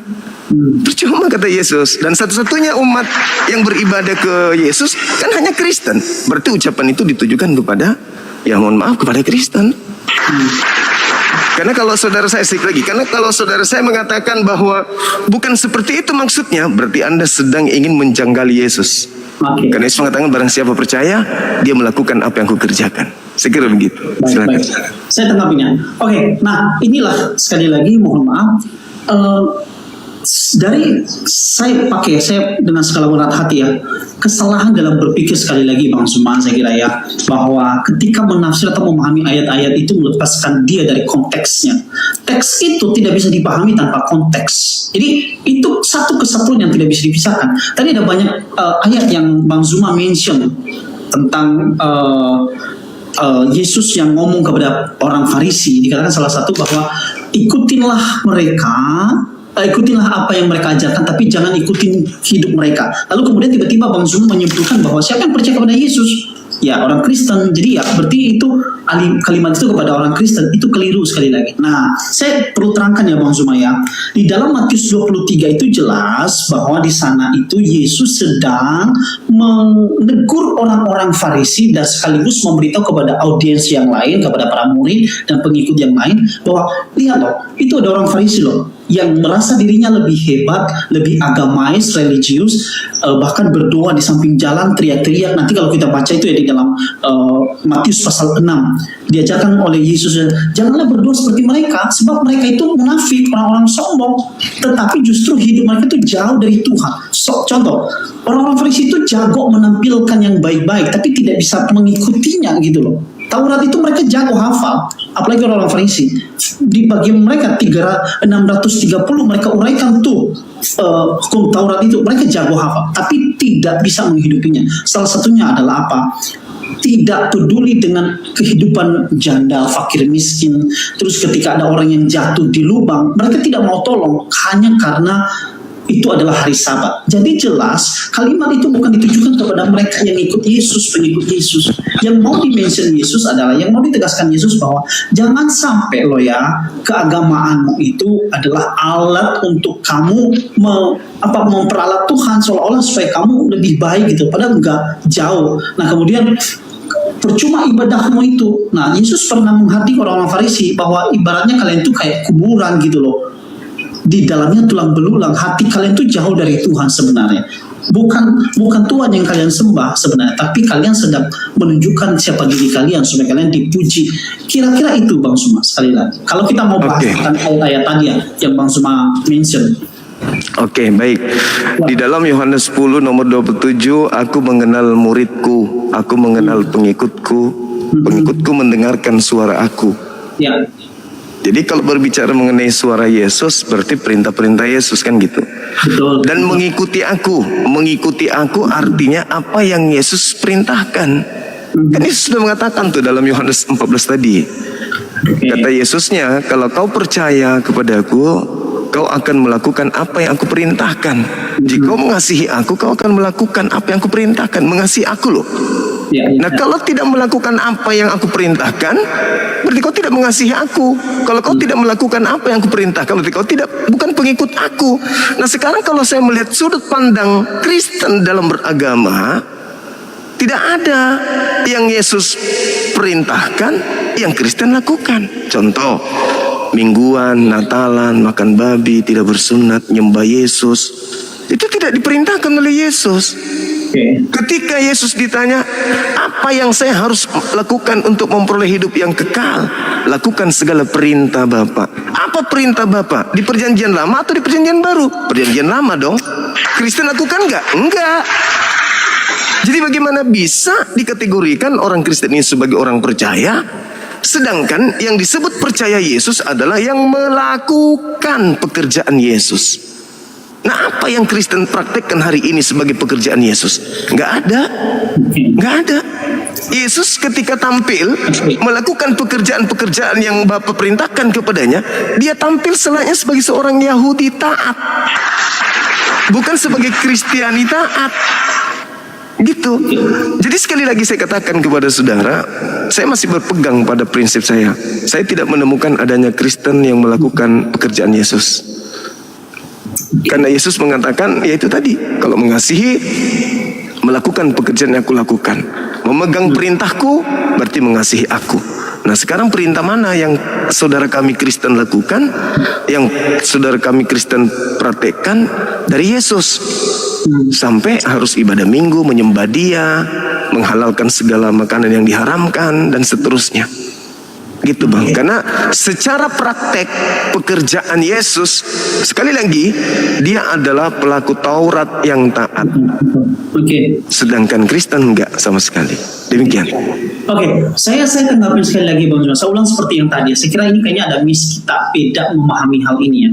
Yang Bang Zuma kayaknya saya kira ya, dan teman-teman pahami tentang definisi pekerjaan yang dimaksud Yesus adalah cara hidupnya. Itu yang saya duga besarnya. Jadi ketika Yesus ngomong bahwa pekerjaanku adalah melakukan perintah Bapa di surga, itu adalah ketika dia tidak makan babi, dia sabat, kemudian puasa. Nah itu beda ya Bang Sumaya, saya kira ya. Secara teologis itu sudah berbeda jelas, jauh sekali. Itu cara hidup namanya, pola hidup gitu loh. Oke. itu bukan berarti pekerjaan, enggak, itu cara hidup gitu loh. Misalnya kayak Bang Zuma nih, mohon maaf, ini saya for example ya, Bang Zuma kan tampil, sorry sekali lagi disclaimer Bang Zuma, supaya ini dekat dengan kita, istilah ini dekat dengan penonton juga. Bang Zuma kan mereka mengenal Bang Zuma itu adalah orang yang pinter, agamais dan sebagainya macam. Tetapi kan kita tidak tahu cara hidup Bang Zuma di luar sana, betul ya? Ini contoh for example ya. Saya yakin, hakul yakin lah gitu ya. Bang Zuma itu benar-benar Muslim yang taat, baik gitu loh. Nah, pekerjaan Bang Zuma dengan cara hidup Bang Zuma itu jelas berbeda, betul kan? Oke? Itu jelas berbeda. Nah, itulah yang dimaksudkan Yesus ketika Bang Zuma misalnya, mohon maaf sekali lagi, mungkin suka mukul orang, mohon maaf sekali lagi, mungkin berzina, contoh ya, di luar sana main perempuan, contoh sekali lagi. Itulah yang dimaksudkan Yesus. Ini loh, lihat loh orang itu loh, bagus banget ajarannya, tapi cara hidupnya itu berbeda. Nah, itu yang nggak boleh ditiru. Nah, terkait Yesus di sini yang dikatakan bahwa aku mengenal murid-muridku, itu kan seruan gembala kepada para kawanan dombanya, kepada para muridnya gitu loh. Sekali lagi di dalam definisi iman Kristen, apa yang menjadi cara hidup Yesus itu bukan patokan cara hidup kami orang Kristen di seluruh dunia. Bukan itu. Yang dimaksudkan perintah itu adalah ketika Yesus datang hadir di dunia, itu membawa misi Allah, memberitahu kepada manusia bahwa hai manusia, kamu tidak bisa menyelamatkan dirimu sendiri dengan cara hidupmu. Nah, juga Bang Zuma, fun fact-nya adalah Yesus juga tidak ada perintah secara langsung bahwa tidak boleh makan babi, tidak boleh beribadah hari Minggu. Tidak ada seperti itu. Saya yakin nggak ada. Karena saya mau pelajari. Nah, terkait bagaimana kami kok bisa makan halal haram itu gitu ya. Babi gitu contoh. Ini kita masuk lagi kepada kitab yang lain. Misalnya kitab Rasul Paulus bahwa semua yang diciptakan oleh Tuhan itu baik adanya. Gitu loh. Jadi tidak ada lagi bagi kami, oh ini haram, itu tidak haram, itu halal. Nggak ada lagi hukum haram dan halalnya. Yang ketiga selanjutnya Bang Zuma, saya sudah mention di awal juga, saya sudah sebut itu bahwa kita tidak lagi hidup di bawah bayang-bayang hukum Taurat tentunya. Karena hukum Taurat itu sudah digenapi di dalam penyaliban Yesus Kristus. Yesus sudah hadir menggenapi seluruh tuntutan hukum Taurat itu tuh. Kira-kira itu Bang Zuma. Oke. Jadi pekerjaan dan cara hidup. Yesus itu sebagai Mesias, cara hidupnya adalah pekerjaannya adalah cerminan hidupnya. Yesus mempraktekkan Taurat, itulah cara hidup dia. Itulah pekerjaan dia. Pekerjaannya adalah cara hidupnya. Yesus memilih cara hidup dengan bertekun terhadap hukum Tuhan. Hukum Tuhan ya Taurat. Sama seperti Bang Zuma. Cara hidup Bang Zuma adalah memilih bagaimana cara hidup sebagai seorang Muslim. Maka pekerjaan sebagai seorang Muslim saya praktekkan dalam kehidupan saya. Termasuk bertablik seperti ini. Menyeru kepada amar ma'ruf itu adalah cara hidup sebagai seorang Muslim. Cara hidup saya sebagai seorang Muslim itu adalah pekerjaan saya. Di antaranya duduk di sini, memberikan kemudian edukasi kepada anak bangsa. Itu cara hidup saya dan itu adalah pekerjaan saya. Yesus juga melakukan hal tersebut. Cara hidup Yesus adalah mentaati hukum Torah dan pekerjaannya adalah mempraktekkan perintah Tuhan yang ada di dalam Torah. Jadi itu tidak bisa dipisahkan. Sedangkan saudara saya Kristen, mereka melakukan kepercayaan terhadap Yesus, tapi pekerjaannya bukan pekerjaan Yesus. Apa yang Yesus pekerjakan, praktekkan, tidak dipraktekkan oleh Kristen. Kan teorinya sederhana. Melakukan pekerjaan yang aku kerjakan, itu adalah orang yang percaya kepadaku. Pekerjaan apa yang dilakukan oleh Yesus? Apa pekerjaan yang dilakukan oleh Yesus? Pekerjaannya itu meliputi sebagai praktisi Torah. Setiap hari pekerjaannya adalah bla bla bla bla bla bla. Orang yang mengaku percaya kepadanya harus hidup sama seperti beliau. Gak bisa tidak. 1 Yohanes 2:6, barang siapa yang mengaku Yesus ada di dalam dirinya, dia wajib hidup sebagaimana Yesus hidup. Yesus hidup ala Yudaism. Maka orang yang percaya hidup ala Yudaism, malah jadi Kristen. Jauh panggang dari api. Kemudian saudara, ketika Anda menanggapi tadi tentang apa yang Yesus katakan dalam Matius 15 tadi itu, nomor 9, percuma mereka beribadah sementara pekerjaan yang mereka lakukan adalah perintah manusia. Itu perkataan Yesus kepada ahli Taurat. Ahli Taurat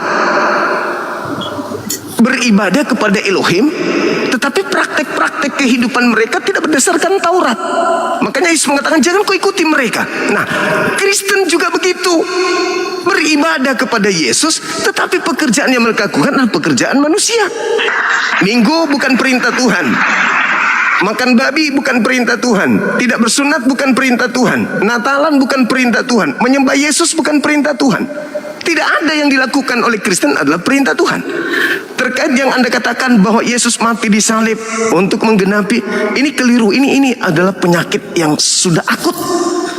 Yesus itu ketika datang, dia mengatakan di dalam Matius 5:19, barang siapa yang meniadakan barang siapa yang meniadakan Taurat, meskipun yang paling terkecil, lalu mengajarkan kepada orang lain, maka dia akan menempati tempat terhina di dalam kerajaan langit. Muncul pertanyaan, apakah Paulus dan pengikutnya Kristen meniadakan hukum Taurat meskipun yang paling terkecil? Bukan meniadakan lagi yang paling terkecil, seluruhnya dihilangkan dengan alasan sudah digenapi. Ini fatal. Artinya Kristen sendiri mengaku bahwa mereka tidak meniadakan yang paling terkecil, tapi meniadakan seluruhnya karena sudah digenapi oleh Yesus. Nah, kata Yesus, barang siapa yang meniadakan, maka dia akan menempati tempat terhina dalam kerajaan langit alias neraka. Jadi bagaimana mungkin bisa memperoleh hidup kekal kalau seperti itu adanya? Silakan, Bang. Tapi nggak masalah menurut saya, itu sah-sah saja cara berpikir seperti itu. Tetapi justru saya melihat di sinilah lompatan berpikir yang sangat jauh sekali ya. Yang dimana Matius pasal 5 yang tadi Bang Zuma mention itu ya, Matius pasal 5 tentang Yesus bilang bahwa sebelum langit gitu ya, karena aku berkata kepadamu sesungguhnya selama belum lenyap langit dan bumi ini, satu iota gitu ya, satu iota atau satu titik pun tidak akan ditiadakan dari hukum Taurat sebelum semuanya terjadi. Nah, sebelum semuanya terjadi itu perhatikan loh yang dia maksudkan Yesus itu. Jadi yang dimaksudkan Yesus itu adalah tuntutan dari seluruh hukum Taurat itu. Jadi gini, saya kasih analogi ya, bahwa ini ada seorang anak terus disuruh melakukan satu, nggak boleh ngerokok, 2, nggak boleh berbohong, 3, tidak boleh mencuri, dan sebagainya macam bla bla bla banyak lah gitu. Di antara sampai 10 itu dia melakukan cuma 1.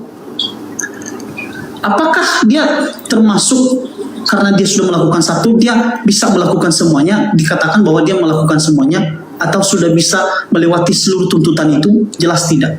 Karena yang 1 itu akan mempengaruhi seluruh hasil itu, tetap tidak akan terhitung. Harus semuanya totally gitu loh. Nah itulah yang dibilang Yesus, sebelum aku diserahkan gitu loh. Itu poin yang mau disampaikan oleh Yesus, Bang Zuma. Dan itulah nanti sebabnya lebih jauh di dalam konteks jauh di dalam tulisan Rasul Paulus tentunya. Saya lihat ya, perkara apakah kemudian teman-teman percaya Paulus itu sebagai rasul atau bukan, atau dia sebagai pendusta, atau dia adalah pendiri Kristen atau apa, itu tidak masalah. Karena bagi kami sekali lagi, dari perjanjian lama sampai perjanjian baru, wahyu sampai kejadian sampai wahyu adalah satu kesatuan sebagai firman Allah yang diilhamkan oleh Tuhan bagi para penulis, termasuk Paulus di sini. Paulus itu bukan mau meninggikan dirinya, tapi dia mau menunjukkan kepada orang-orang bahwa ini loh yang Yesus lakukan loh. Yesus itu sudah menanggung tuntutan hukum Taurat itu, digenapi di mana? Di tiang salib, di kayu salib. Kira-kira seperti itu. Nah itu sebabnya kemudian kita lahir baru, kita menjadi orang percaya, kita kini bukan lagi seteru Allah, tetapi menjadi sahabat Allah di dalam Yesus Kristus. Karena kematian kematian beliau itulah yang kemudian mendamaikan kita. Kira-kira begitu, Bang Zuma. Iya, baik. Baik. Jadi ada hal yang perlu saya ulas-ulang kembali di sini terkait dengan tema saya semalam, dan juga kepada teman saya tadi yang dari Kristen juga. Boleh.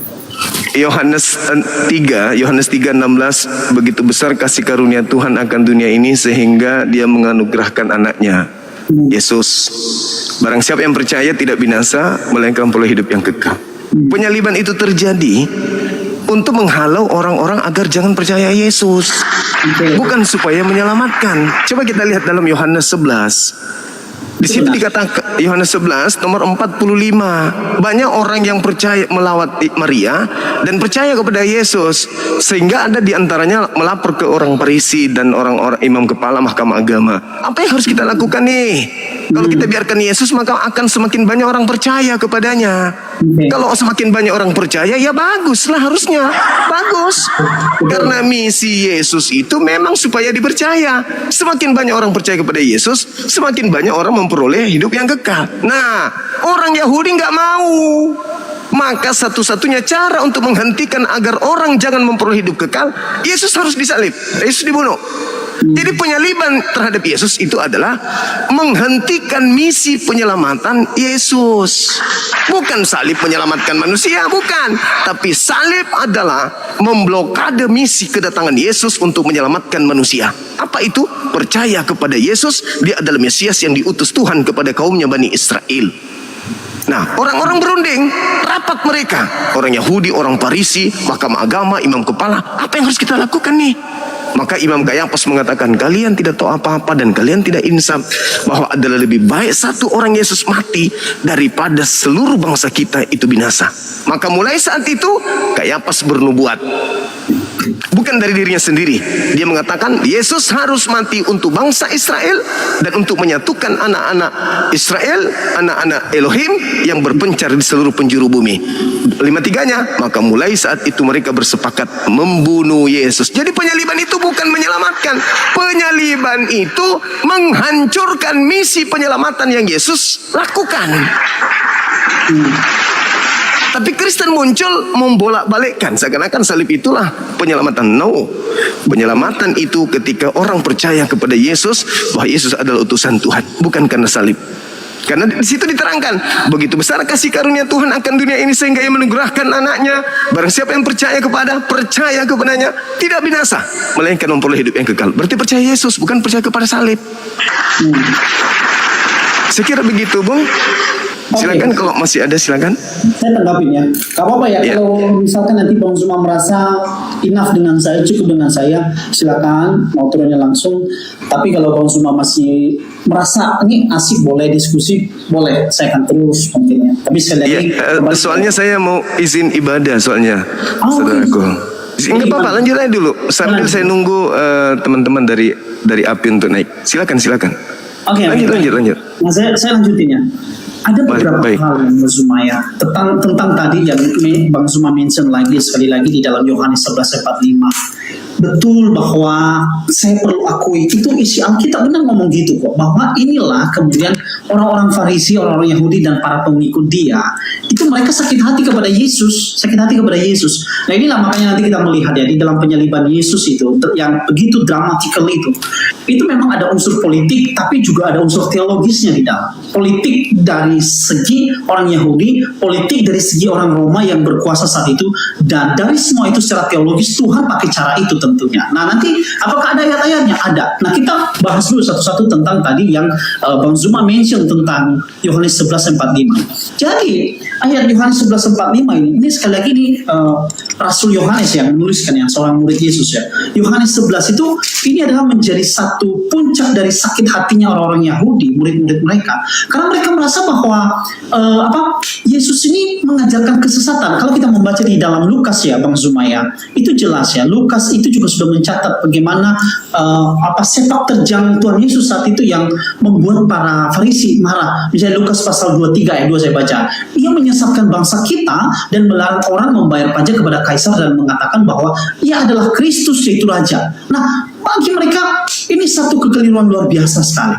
Yang kemudian bagi mereka sekali lagi kalimat-kalimat Yesus yang mengatakan bahwa aku dan Bapa adalah satu, itu penghujatan kepada Allah yang begitu dahsyat. Karena bagi mereka bahwa Allah itu cuma satu, nggak boleh dibolak-balik. Nah itu yang kemudian. Jadi bukan satu kesepakatan untuk kemudian Yesus disalibkan supaya pengaruhnya makin meredup gitu. Itu pertama, secara politik dari orang-orang Yahudi karena mereka sakit hati kepada Yesus. Nah sekarang saya membawa kita kepada dasar teologis dalam penyaliban Tuhan Yesus. Salah satunya Bang Zuma, penyaliban Yesus itu adalah sebuah penggenapan dari nubuatan akan apa yang dilakukan Yesus. Misalnya, Yesaya pasal 53 ayat 5, saya baca di sana ya. Tetapi dia tertikam oleh karena pemberontakan kita. Jadi kita nih yang memberontak, kami yang percaya nih. Tetapi dia tertikam oleh karena pemberontakan kita, dia diremukkan oleh karena kejahatan kita, ganjaran yang mendatangkan keselamatan bagi kita ditimpakan kepadanya. Itu dalil di dalam perjanjian lama. Nah, sekarang kita melihat di dalam perjanjian baru tentunya. Nanti tidak lebih menarik daripada itu. Di dalam Markus 10 ayat 45 dikatakan di sana, anak manusia datang bukan untuk dilayani, melainkan untuk melayani dan untuk memberikan nyawanya menjadi tebusan bagi banyak orang. Itu. Kemudian kalau kita melihat di dalam 1 Petrus pasal 2 ayat 24, ia sendiri telah memikul dosa kita di dalam tubuhnya di kayu salib. Jadi jelas bahwa, atau satu lagi deh, Roma 5 ayat 8, akan tetapi Allah menunjukkan kasih-Nya kepada kita oleh karena Kristus telah mati untuk kita ketika kita masih berdosa. Jadi statusnya kita berdosa, Yesus mati menggantikan kita. Nah, ini memang akan panjang lebar lagi. Kenapa bisa demikian? Ada penjelasan secara khusus, saya kira. Itu panjang lebar. Jadi sekali lagi Bang Zuma, kalau hanya melihat dari satu sudut pandang atau perspektif tentang tadi mufakat orang Yahudi itu keliru. Bahkan saya bilang, kalau mau memahami Alkitab ini, harus melihat secara komprehensif dari perjanjian lama sampai perjanjian baru. Karena perjanjian lama adalah bayang-bayang dari apa yang ada di perjanjian baru. Nah, perjanjian baru adalah bunga yang mekar dari bunga yang masih baru tumbuh di perjanjian lama. Jadi itu saling melengkapi, tidak bisa dipisah. Oke, baik. Saya tanggapi khususnya Yesaya 53. Jadi gini, kenapa orang Yahudi itu disebut sebagai ahli kitab? Dan kenapa kelompok Farisi ini disebut sebagai ahli kitab? Karena mereka adalah kumpulan cendekiawan yang memang paham tentang kitab mereka. Ahli kitab yang ahli master dalam bidangnya. Kita nggak bisa menyepelekan bahwa Imam Kayafas ditunjuk dia sebagai imam tertinggi kala itu karena beliau memahami tentang kitabnya. Kitab Tanak, Taurat, Ketubim, Nevi'im. Di situ ada ahli kitab, di situ ada orang Farisi, di situ ada imam kepala, di situ adalah mahkamah agama. Tidak bisa disepelekan. Jadi kalau dikatakan nubuatan Yesaya dijadikan sebagai jalan untuk menyalibkan Yesus, itu hoax. Itu mencederai ilmu pengetahuan. Kenapa? Di situ imam kepala sudah duduk sebagai pembawa nubuat. Yohanes 1:51-52, sebagai imam kepala saat itu Imam Kayafas bernubuat. Apa nubuatan Imam Kayafas sebagai ahli Taurat, ahli Yesaya, ahli kitab Yesaya? Dikatakan bahwa Yesus harus mati tahun ini juga. Untuk apa?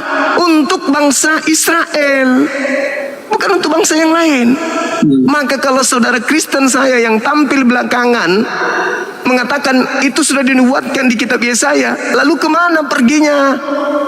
Nubuatan-nubuatan itu kenapa tidak dijadikan sebagai landasan mereka menyalib Yesus? Mereka menyalib Yesus bukan karena nubuat. Mereka menyalib Yesus karena takut bangsanya dirampas oleh orang Roma.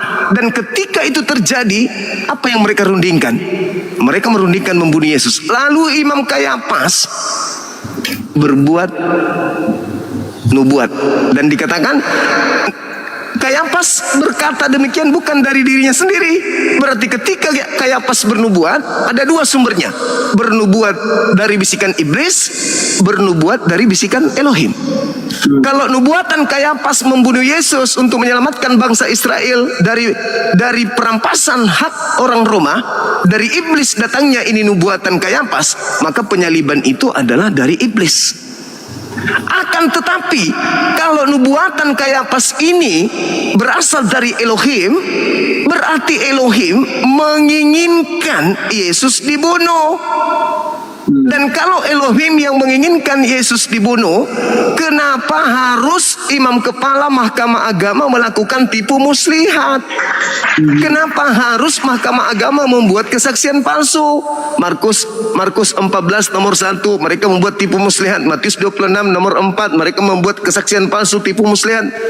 Matius 26 nomor 59. Kemudian Yohanes 13 nomor 2. Kemudian diterangkan Yudas kerasukan setan bla bla. Kenapa harus terlibat semua ini? Kenapa Pilatus harus mengatakan dalam Matius 27 nomor 18, orang-orang Yahudi, imam kepala Mahkamah Agama, orang Farisi menyerahkan Yesus untuk disalib karena dengki, bukan karena nubuat. Kenapa orang Kristen yang jauh hidupnya dari kitabnya orang Yahudi, jauh masanya dari penyaliban, justru mengatakan itu nubuat? Ada di Yesaya. Lalu kenapa Kayapas bikin nubuat sendiri? Oh, karena Kayapas tidak mengerti tentang kitab Yesaya. Apa nggak salah itu? Kalau tidak ngerti, oke. Tapi dia bernubuat. Nah, nubuatannya ini berasal dari mana? Dari iblis atau dari Tuhan? Kalau dari Tuhan, kenapa iblis terlibat? Kalau dari Tuhan, kenapa kesaksian palsu? Kenapa tipu muslihat? Kenapa Yesus tidak mengatakan, ayo teman-teman salib aku, ini udah sampai waktunya. Kalian menyalib saya, bla bla bla bla. Imam Kayapas mengatakan, oh ya betul Yesus, mari kita berpesta untuk salam perpisahan. Tapi nggak ada. Penyaliban itu, sekali lagi saya katakan, ketika kita membaca Yohanes 11 nomor 45 sampai nomor 57, penyaliban terjadi tujuannya untuk menghentikan misi penyelamatan Yesus kepada kaum Bani Israel. Saya kira begitu sementara dari saya, saudara. Terima kasih sudah diskusi dengan baik. Di sini dilanjutkan untuk saudara Pandi Ahmad. Saya akan ibadah sebentar. Silakan. Saya kira juga ada yang disampaikan. Enggak, karena saya juga mau turun, udah lama juga. Baik. Terima kasih kepada Bang Zuma ya. Tetap semangat. Iya, sama-sama, Bung. Makasih ya. Yo. Iya, makasih. Yo. Oke. Dinda Pandi, minta tolong dulu di ini ya, Dek. Siap. Oke, kamu bukan moderator di sini rupanya ya? Moderator kan deh. Tetap moderator. Oh gitu. Ibadah dulu kan deh, ibadah. Siap. Kang Bang Dio kalau nggak sibuk, misalkan mau ke atas Bang Dio silakan. Udah moderator di sini aku Bang Zuma. Oh gitu. Iya udah moderator kok. Oke.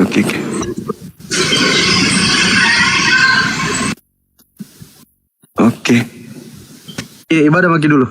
Assalamualaikum warahmatullahi wabarakatuh Bang Zuma semuanya. Waalaikumsalam warahmatullahi wabarakatuh.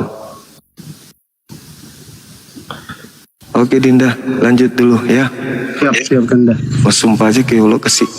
Iya. Teman-teman jangan kemana-mana, tetap di sini. Saya ibadah sejenak aja. Silakan yang di YouTube juga tetap ya. Kita akan jumpa lagi.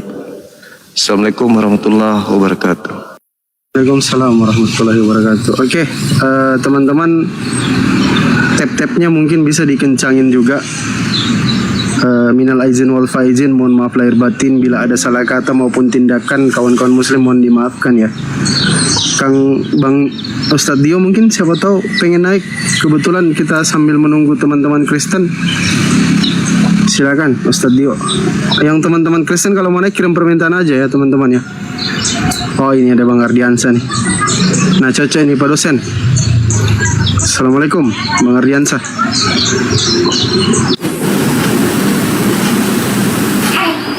Bang Ardi, Assalamualaikum.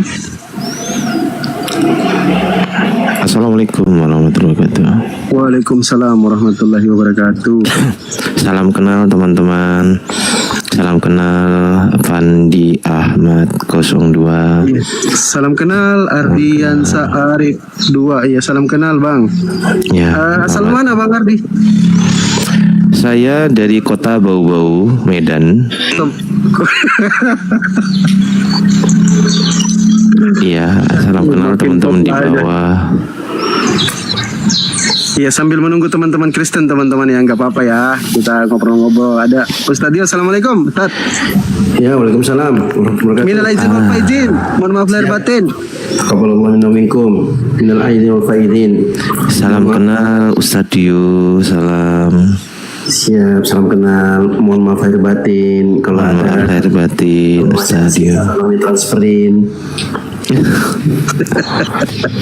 Izin screenshot ya di sini karena ada Bang Fandi Ahmad tadi buka kamera. Izin screenshot Bang Fandi. Silakan Bang Ardi. Ya.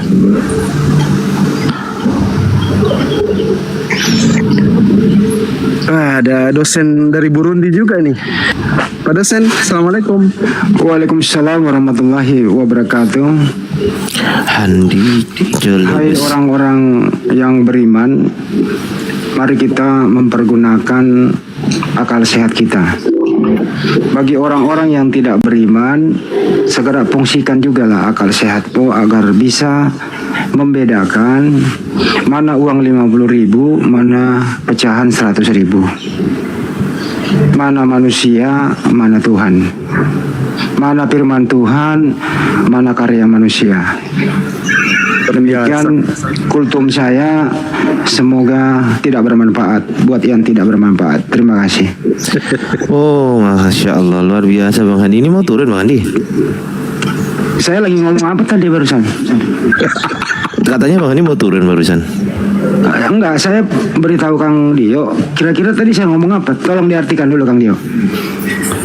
Barusan Bang Handi mengatakan saya akan turun sekarang juga begitu.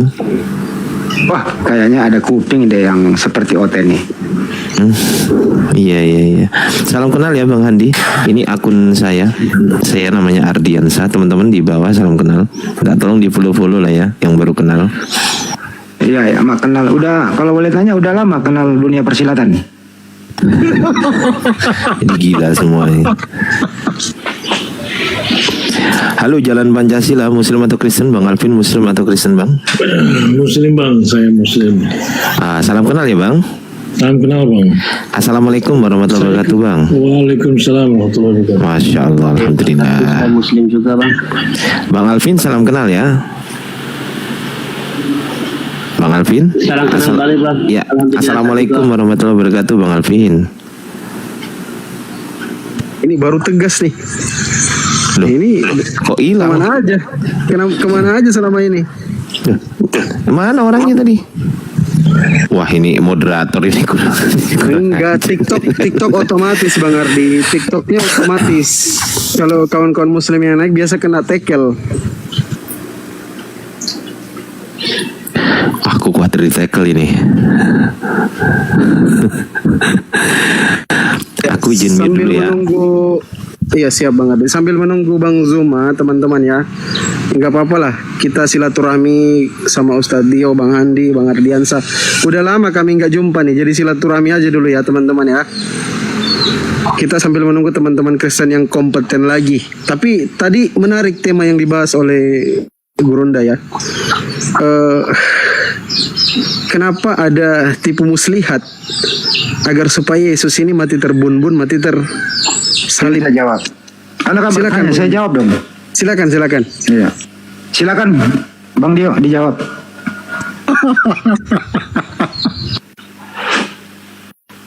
Dinda Dio dijawab. Kenapa Saya tipu izin mute muslihat? dulu ya, teman-teman. Saya izin mute dulu ya. Ya, Bang Handi saya izin mute ya. Iya. Jadi tipu muslihat itu Teman-teman di bawah saya izin mute dulu ya. ya, ngomong melulu sih. Nge-mute ngomong melulu. Oh iya juga ya. Ya saya mute kalau gitu ya. 1 kali 24 jam itu tipu muslihat itu selalu menghantui kita. Sasaran penipu itu yaitu iblis, orang yang beriman. Sekali lagi saya ulang ya. Sasaran iblis tipu muslihat itu orang yang beriman. Bukan orang yang tidak beriman. Karena orang yang tidak beriman itu sudah berteman sama yang suka tipu muslihat itu. Ngapain lagi ditipu? Udah tertipu kok. Udah bersahabat dia. Udah berkawan dia. Betul apa betul? Betul. Nah untuk itu kaum muslimin dan muslimat di mana saja Anda berada, Anda boleh pahami ada 3 fakta dan harus Anda waspadai bagaimana cara iblis ini mau menipu antum-antum semua. Pertama,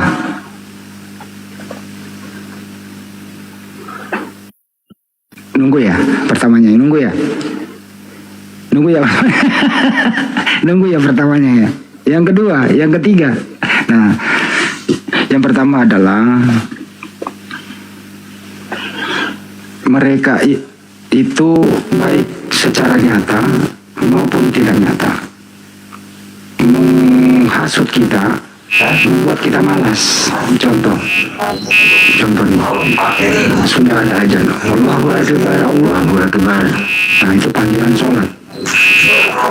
Orang-orang yang berkegiatan itu kalau tidak penting banget, misalnya dalam rumah sakit mengoperasi emergensi itu masih misalnya rapat apa segala macam, masih kayak gini ya, nantilah sholat duhur panjang ini kok sampai asar kan gitu ya. Nah, itu kira-kira caranya itu menggoda. Ngapain sih, santai aja dulu, terusin caturnya, nongkrong dulu, masih panjang kok sholat duhur itu. Betul ya, betul. Kok gak ada yang jawab sih? Saya ini lagi sambung. Nah, yang kedua nih. Yang kedua itu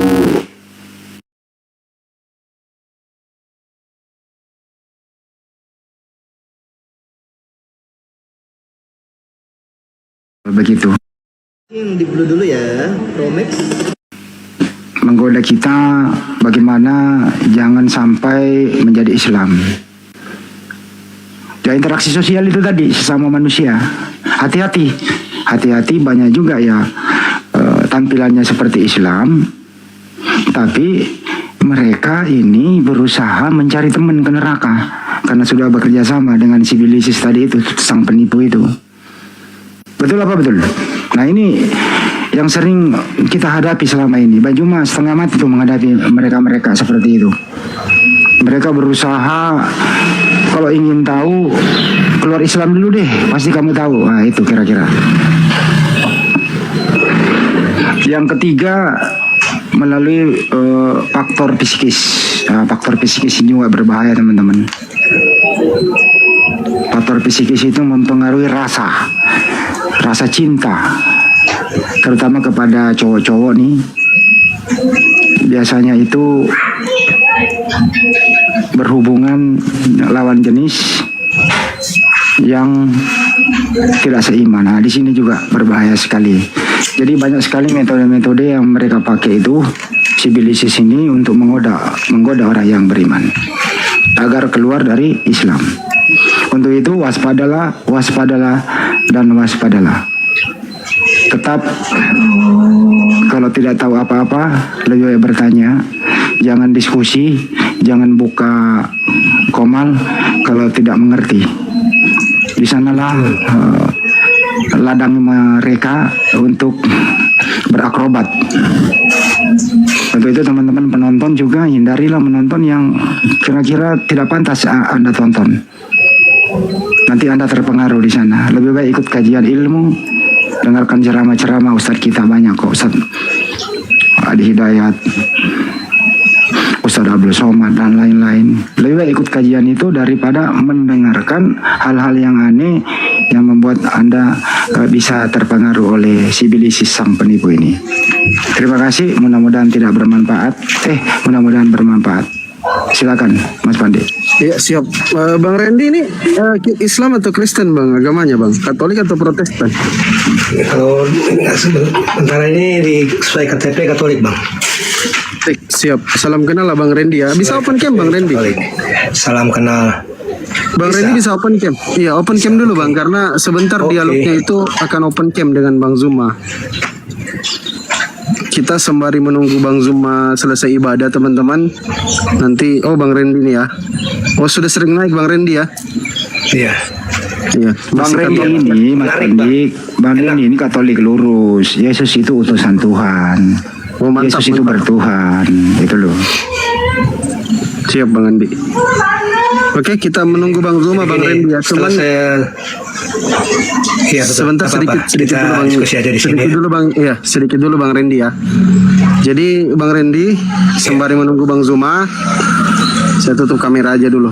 Nanti sebentar Bang Randy open cam sama Bang Zuma, nggak apa-apa, tutup aja dulu. Saya mau kasih 2 standar nih. untuk teman-teman Kristen maupun Katolik mungkin yang bisa naik sebentar untuk menjawab.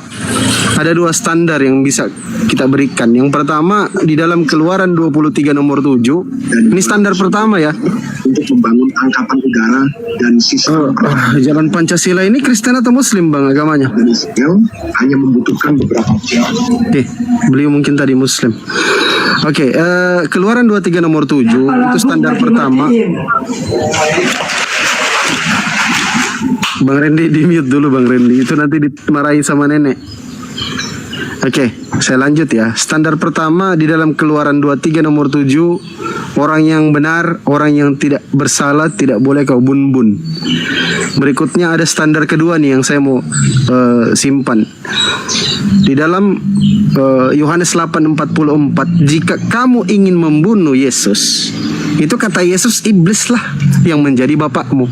Nah, kita umat Islam itu berdiri di atas apa yang disampaikan oleh Elohim, apa yang disampaikan oleh Tuhan. Di dalam Keluaran 23 nomor 7, orang yang benar, orang yang tidak bersalah tidak boleh kabun-bun. Nah, itulah kenapa kita umat Islam tidak menginginkan Yesus Kristus itu mati terbunuh, mati tersalib. Nggak mau kita. Begitu keras upaya umat Islam itu untuk menyampaikan kepada teman-teman Kristen bahwa Yesus itu nggak mati terbun-bun, nggak mati tersalib. Karena kenapa? Kita umat Islam berdiri di atas apa yang disampaikan oleh Tuhannya Yesus, bahwa orang yang benar, orang yang tidak bersalah tidak boleh kau bunuh. Nah, untuk teman-teman Kristen nih, ada dua standar yang saya kasih. Teman-teman Kristen mau berdiri di ikut kita umat Islam atau berdiri dengan simbolisis atau simbolis. Yohanes 8:44. Jika kau ingin Yesus itu mati terbunuh, mati tersalib, maka iblislah yang menjadi bapakmu. Silakan teman-teman Kristen dan Katolik mungkin bisa naik untuk menjelaskan berdiri di mana sebenarnya kalian ini.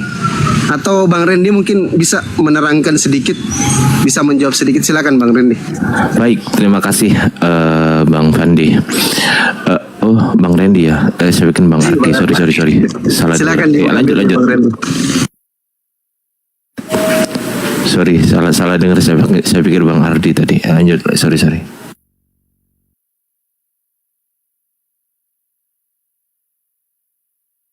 Dibuka mikrofonnya dulu Bang Randy, mute-nya.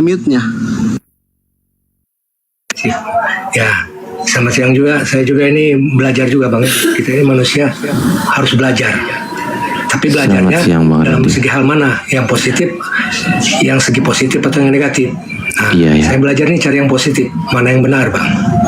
Bang Jadi, Randy, setelah Bang saya Randy salam kenal ya. meneliti, Salam kenal Bang Randy ya. Ya, Nama kita sama Bang. oke siap. Sama-sama Bang. Nama kita Oh, sama. sama juga Bang. Iya.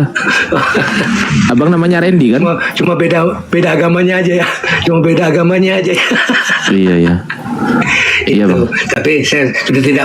Jadi kita manusia itu satu di dalam Tuhan, itu Allah yang Maha Kuasa ya. Jadi seperti itu saya bilang. Kita itu terkadang seperti yang benar. Orang-orang Kristen kebanyakan sekarang itu seperti yang benar Bang.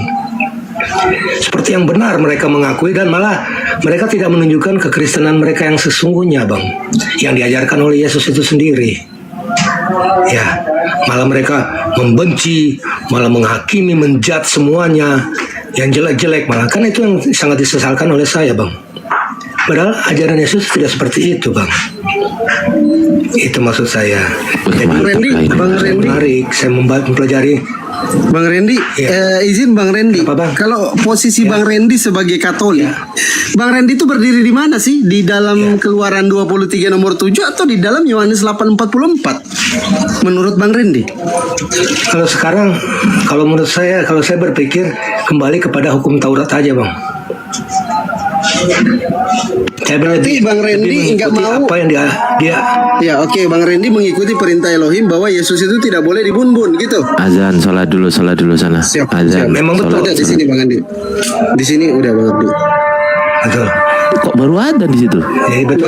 Bang Randy di mute aja dulu Bang Randy. Nanti Iya. selesai azan baru dibuka lagi mute. Iya, oke siap. WIB nih Bang Randy nih. Iya, WIB juga sama Bang Ardi. Bang Ardi juga ibadah dulu. Udah Bang saya Ardi juga barusan ibadah selesai, makanya saya izin Oh, mute iya, tadi betul. kan. dulu. Siap. Teman-teman yang di bawah kalau belum sholat asar segeralah sholat asar.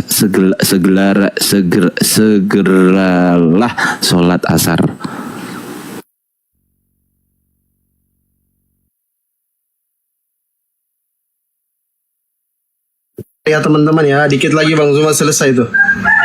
Jadi kalau Bang Randy ini sebagai Katolik, Bang Randy berdiri di atas firman Tuhan yang katanya firman Tuhan di dalam Keluaran 23 nomor 7. Orang yang benar, orang yang tidak bersalah nggak boleh kau bunuh. Anda berdiri di situ, maka sekarang mestinya Anda itu bukan Katolik lagi, bukan Protestan lagi, atau bukan Kristen lagi. Mestinya sudah bukan lagi di situ Anda, karena Anda berdiri di dasar tadi yang saya sampaikan itu di dalam Keluaran 23 nomor 7. Gitu Bang Randy. Silakan ditanggapin Bang Randy.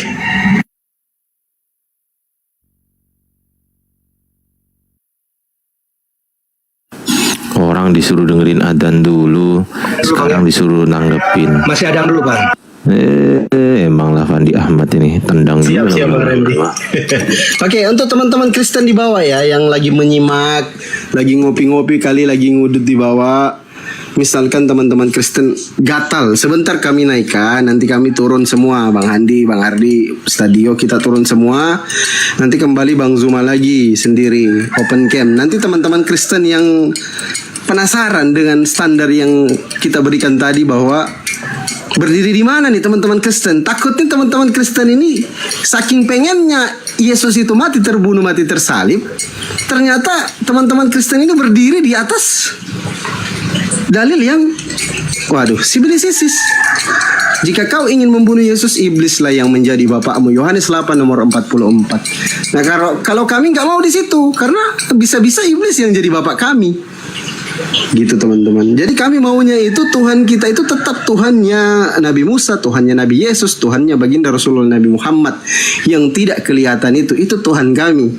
Karena perintahnya di dalam kitab kalian, orang yang benar, orang yang tidak bersalah tidak boleh kau bunuh. Jadi kami sampai sekarang ini saking memuliakan Yesus, kami nggak ingin Yesus itu mati terbun-bun, mati tersalib, apalagi ditampar, diludahin, ditelanjangin, ditonjok wajahnya dan sebagainya. Nggak mau kami kayak gitu, karena itu pasti terhina sekali Yesusnya. Kami nggak mau, karena kami umat Islam adalah orang-orang yang memuliakan Yesus Kristus. Kalau teman-teman Kristen mau sebaliknya, berarti teman-teman Kristen poin pertama nggak memuliakan Yesus. Yang kedua, teman-teman Kristen ini berdiri di atas keinginan sibilisis yang saya sampaikan tadi, Yohanes 8 nomor 44. Silakan kalau ada teman-teman Kristen bisa antri, kirim permintaan, nanti setelah Bang Zuma sudah standby, kita naikkan, nanti kami turun semua. Silakan teman-teman Kristen. Jangan banyak omong, Bang Fandi. Randy ini lo mau syahadat Siap, silakan Bang Randy. Syahadat kan? Betul nggak Bang Randy? Bang, masih adan Bang, masih adan. Oh iya, habis ini habis adzan syahadat kan? Betul nggak? Oh kan, iya kan, bilangin juga.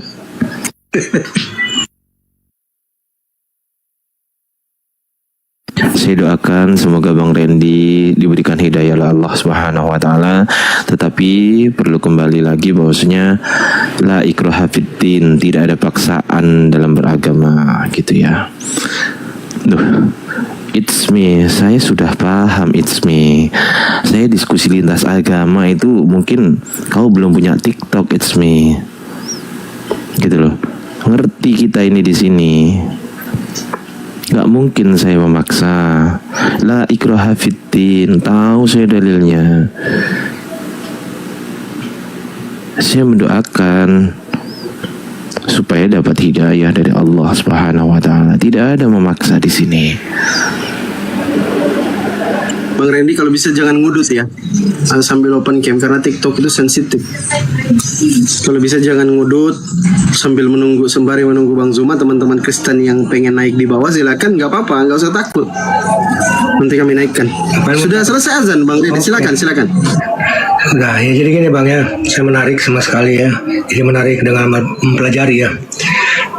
Mempelajari semuanya. Emang seperti ibaratnya saya mengambil pemikiran kenapa nggak usah jauh-jauh di tentang Nabi Ibrahim Bang ya. Kalau di Kristen Abraham Bang ya. Dia pada saat dia mau mengorbankan anaknya untuk dibunuh, tapi Allah tidak mau, ya kan? Tidak mau menerima kan? Malah menyelamatkan anak Abraham tersebut Bang. Nah, seperti itulah. Sekarang apalagi Yesus Bang, yang mau dibunuh oleh orang-orang yang sesat. Nah, masa Allah hanya membiarkan begitu saja Yesus itu terbunuh? Kan tidak mungkin, Bang. Kita punya anak juga, tiba-tiba mau ada membunuh orang, pasti kita akan selamatin, Bang. Nggak mungkin saya biarin aja mati terbunuh, dihujam bahwa dia akan menembus dosa bapaknya, kan tidak mungkin, Bang. Di situ, Bang. Saya menganggap seperti itu. Mantap bang, pemahamannya sudah mantap, hebat, cerdas. Semoga diberi hidayah lah oleh Allah, karena hidayah itu bukan tupoksi kita umat manusia, bukan. Kita cuma menyampaikan apa yang Tuhan sampaikan, itu kita cuma sampaikan. Kita cuma perantara untuk menyampaikan ke Bang Randy. Soal hidayah itu milik Allah, bukan milik kita. Betul. Jadi kita cuma bisa doakan aja Bang Randy ya, semoga diberi hidayah oleh Allah. Kita doakan beliau. Amin. Di semua manusia, Bang, ya, di dalam semua manusia kitab juga ya, mencari jalan yang benar, Bang, ya kan? Siapa yang benar itu? Saya mau cari jalan yang benar, Bang, ya, bukan di jalan yang seperti orang yang pintar. Saya nggak peduli mau dia pintar, mau dia kaya, mau dia apa, tapi kalau dia jalan yang benar, saya pasti akan ikuti. Apalagi apa yang sesuai dengan 10 perintah Allah, Bang. Ya kan ada tertulis, semua agama itu ada kan, Bang. Di Islam dengan Kristen juga ada 10 perintah Allah, itu kan ada, Bang. Nah, ini perlu diluruskan ini. Bang Randy bukan begitu. Perlu diluruskan bahwasanya 10 perintah Allah pada saat itu hanya berlaku pada saat itu ya. Pada saat itu ya, itu diberikan kepada Nabi Musa dan umatnya Nabi Musa. Kemudian apakah 10 perintah Allah itu kemudian dihapuskan oleh Allah Subhanahu wa taala? Zaman sekarang ini dalam Islam jawabannya adalah tidak, tetapi hanya saja ada hukum-hukum yang dirubah. Misal seperti hari Sabat waktu itu sekarang sudah dirubah oleh Allah Subhanahu wa taala menjadi hari Jumat. Begitu loh. Tapi kalau hukum-hukum yang lain, misal jangan membunuh, jangan menduakan Allah, jangan membuat patung dan sebagainya. Itu semuanya tertera di dalam Al-Qur'an. Semuanya ada dalam Al-Qur'an. Gitu loh. Ada di dalam Al-Qur'an. Itu membuktikan bahwasanya hukum yang diberikan kepada Nabi Musa dan hukum yang diberikan kepada Nabi Muhammad SAW ini adalah berasal dari Tuhan yang sama. Mustahil ada dua Tuhan di dunia ini. Mustahil Tuhannya Nabi Musa berbeda dengan Tuhannya Nabi Muhammad SAW. Mustahil. Pasti dari Tuhan yang sama. Hanya saja yang membedakan adalah syariat. Itu yang membedakan. Syariat. Gitu, Bang. Ya. Lanjut, silakan Bang Randy.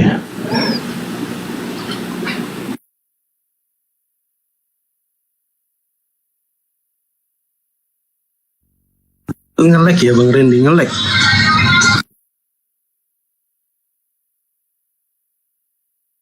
Ya ngelek beliau. Sabar ya teman-teman ya, kita sembari menunggu Bang Zuma selesai ibadah. Itu tadi enak kali tuh pembahasannya. Kita nyimak dari tadi pembahasan dengan Wafriman itu seru tadi. Karena kalau berbicara tentang nubuatan penyaliban Yesus, kok ada muncul tipe muslihat untuk agar supaya Yesus ini mati terbunuh, mati tersalib. Agar, kok bisa kayak gitu? Agar. Kok bisa? Bukan agar. Siap. J. Gitu teman-teman. Dindamu loh ini, kandamu ini. Siap Anda. Enggak teman-teman, saya sama Bang Fandi udah kenal lama ya, jadi nggak mungkin kita bercanda-bercanda aja. Lanjut. Tuh ada telepon lagi. Ada telepon di handphone Bang Zuma kayaknya ini yang satu. Ngelek. Terjeda. Sabar ya teman-teman ya. Kita sambil menunggu, sabar.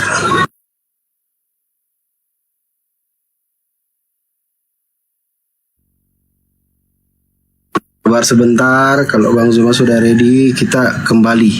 Kita naikkan teman-teman Kristen. Enak diskusinya. Bagus sekali tema tadi ini ya.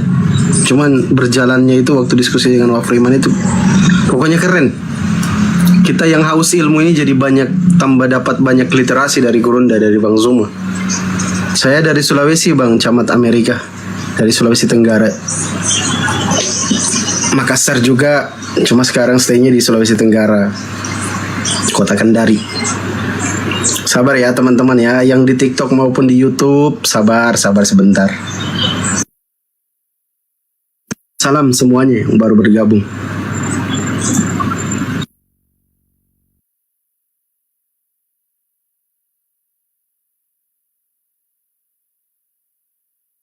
Bang Ilham, salam kenal ya teman-teman ya. Sekali lagi kami Bang Ardiansa Arif, Bang Handi Selebes, termasuk Bang Zuma mengucapkan minal aizin wal faizin, mohon maaf lahir batin apabila ada salah kata maupun tindakan kawan-kawan netizen muslim, mohon dimaafkan kami ya. Karena kami ini hanya manusia biasa. Yesus juga manusia biasa sama seperti kita.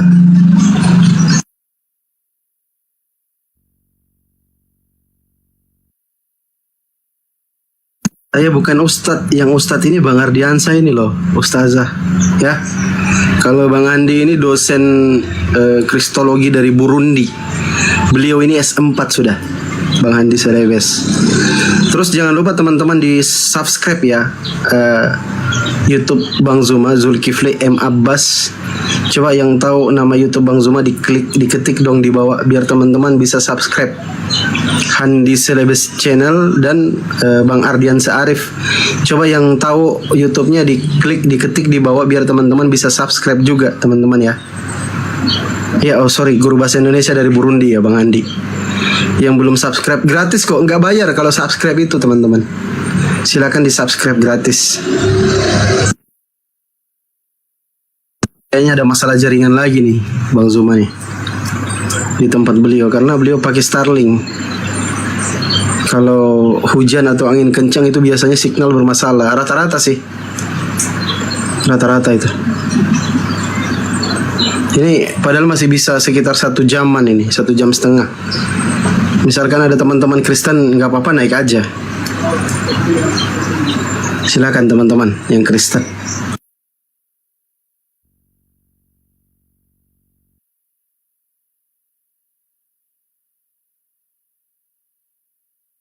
Dari Konawe, salam kenal. Di follow ya teman-teman yang di atas ini ya.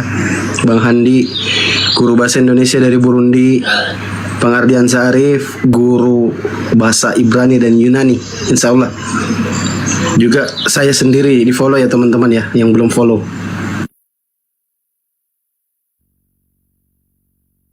Dari Sulawesi Tenggara, salam kenal ya. Dari kabupaten manapun. Ya dari Kendari, dari Muna, dari Konawe, Konawe Utara, Bombana, Wawonii, Buton Utara mungkin kalau ada salam kenal ya teman-teman ya.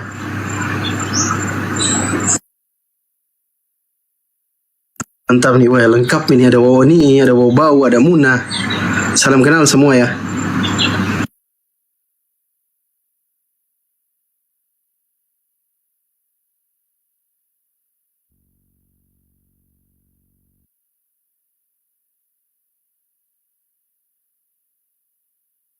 Oh, ada juga dari Buteng ya, mantap.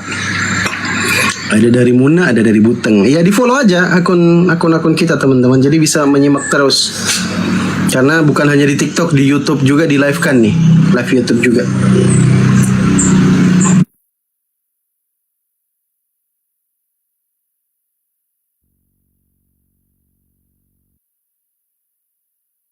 Ya salam kenal ya, Kolaka Timur, Kolaka Utara, salam kenal. Dan dari Kolaka salam kenal. Ternyata fansnya Bang Zuma ini dari daratan Sulawesi ya. Semua kabupaten ada. Lanjut Bang Andi. Wis. Dulu terusin dulu, naikin. Ini akun Bang Zuma lagi terjeda nih Bang Andi. Mungkin jaringan beliau ini bermasalah.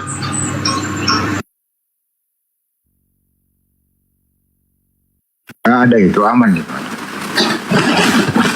Habis sholat terus ada tamu tadi. Ya, tidak apa-apa. Ya, silakan teman-teman Kristen yuk. Yang mau ngobrol santai, yang mau diskusi santai silakan kirim permintaan saja. Nanti kita naikkan teman-teman Kristen. Mau itu pas 5 kalimat syahadat, abang gak harus bertemu muka sama aku. Oke? Saat ini pun abang boleh mengucapkan 2 kalimat syahadat. Penting selamat dulu, bang. Yang penting selamat dulu. Ya tapi Mengucapkan 2 kalimat syahadat, abang udah selamat. Takutnya kematian duluan datang menemui kamu sebelum kamu menjaharkan mengucapkan 2 kalimat syahadatmu. ini pun aku bang, gimana ya?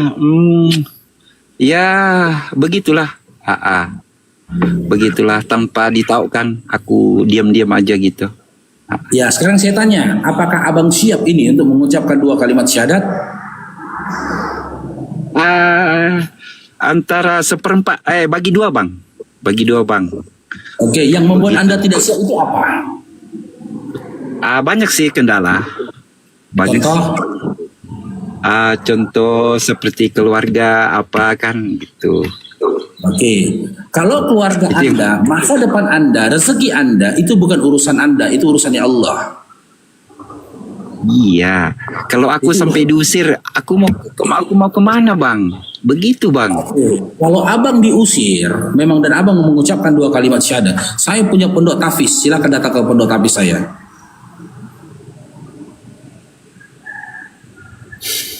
Ya aku sementara aku pertimbangkan. Silakan. Itulah aku mau ini kan, gitu. Ya, jadi gini bang ya, kalau abang kalau abang memang menunjukkan kesungguh-sungguhan abang, insya Allah Allah akan memberikan kemudahan bagi abang. Karena di balik kesulitan itu ada kemudahan. Gitu loh. Cuman yang saya takutkan ini, maaf abangku, ya, ini hal boleh dari Allah. Antara ini jaringan juga sini bang. Ya, dulu bang. Ya, antara lari bang. Ya, sebentar bang. Antara rezeki dengan maut ini kita masih ditutupi oleh Allah. Mana yang duluan mendatangi kita, rezeki atau maut? Kalau rezeki duluan, hidayah duluan datang kepada abang, bagus. Takutnya maut duluan dan aku berlepas diri atas itu bang ya. Andaikan ternyata maut yang datang duluan menemui kamu, saya berlepas diri dari kondisimu. Karena apa? Aku udah berupaya memberikan yang terbaik bagimu. Kalau memang abang mau mengucapkan 2 kalimat syahadat, kirim foto KTP abang ke aku. Saya lihat dulu dokumentasi abang apa identitasnya abang. Kita siap syahadat. Kalau ternyata abang diusir dari rumah, insya Allah Pondok Tahfiz Bang Faruk siap menampung abang, belajar abang di situ sampai fakih. Dan kalau memang abang mau bekerja, insya Allah kita sama-sama cari pekerjaan abang di Kota Medan. Apa yang saya katakan ini bukan hanya omongan belaka bang. Saya punya 2 orang di Pondok Tahfiz itu saat ini, dua-duanya ini mu'alaf. Mereka masuk gratis, sunat gratis, makan minum gratis, selama mereka menunjukkan sikap mau belajarnya di sana. Ya, dari mana biayanya Faruk? Banting tulang pun aku siap. Dengar dulu bang, mau banting tulang pun saya siap.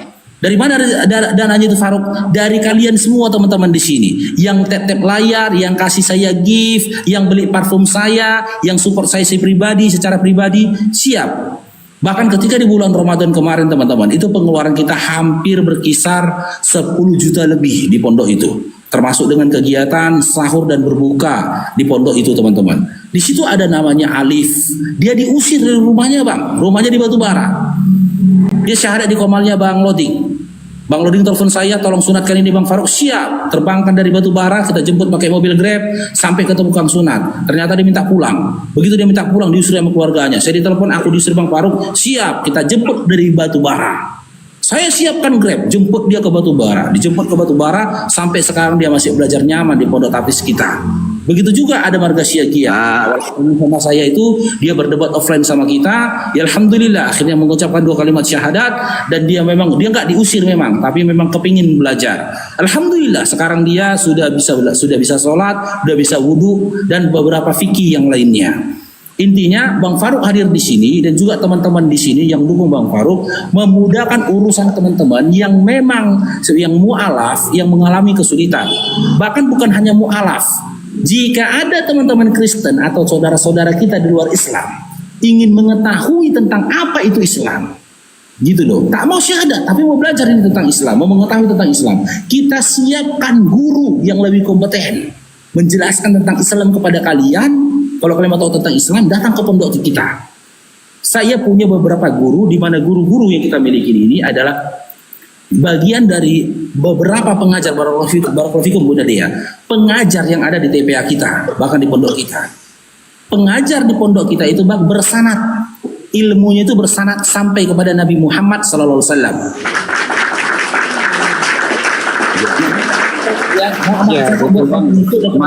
Saya tidak sembarangan.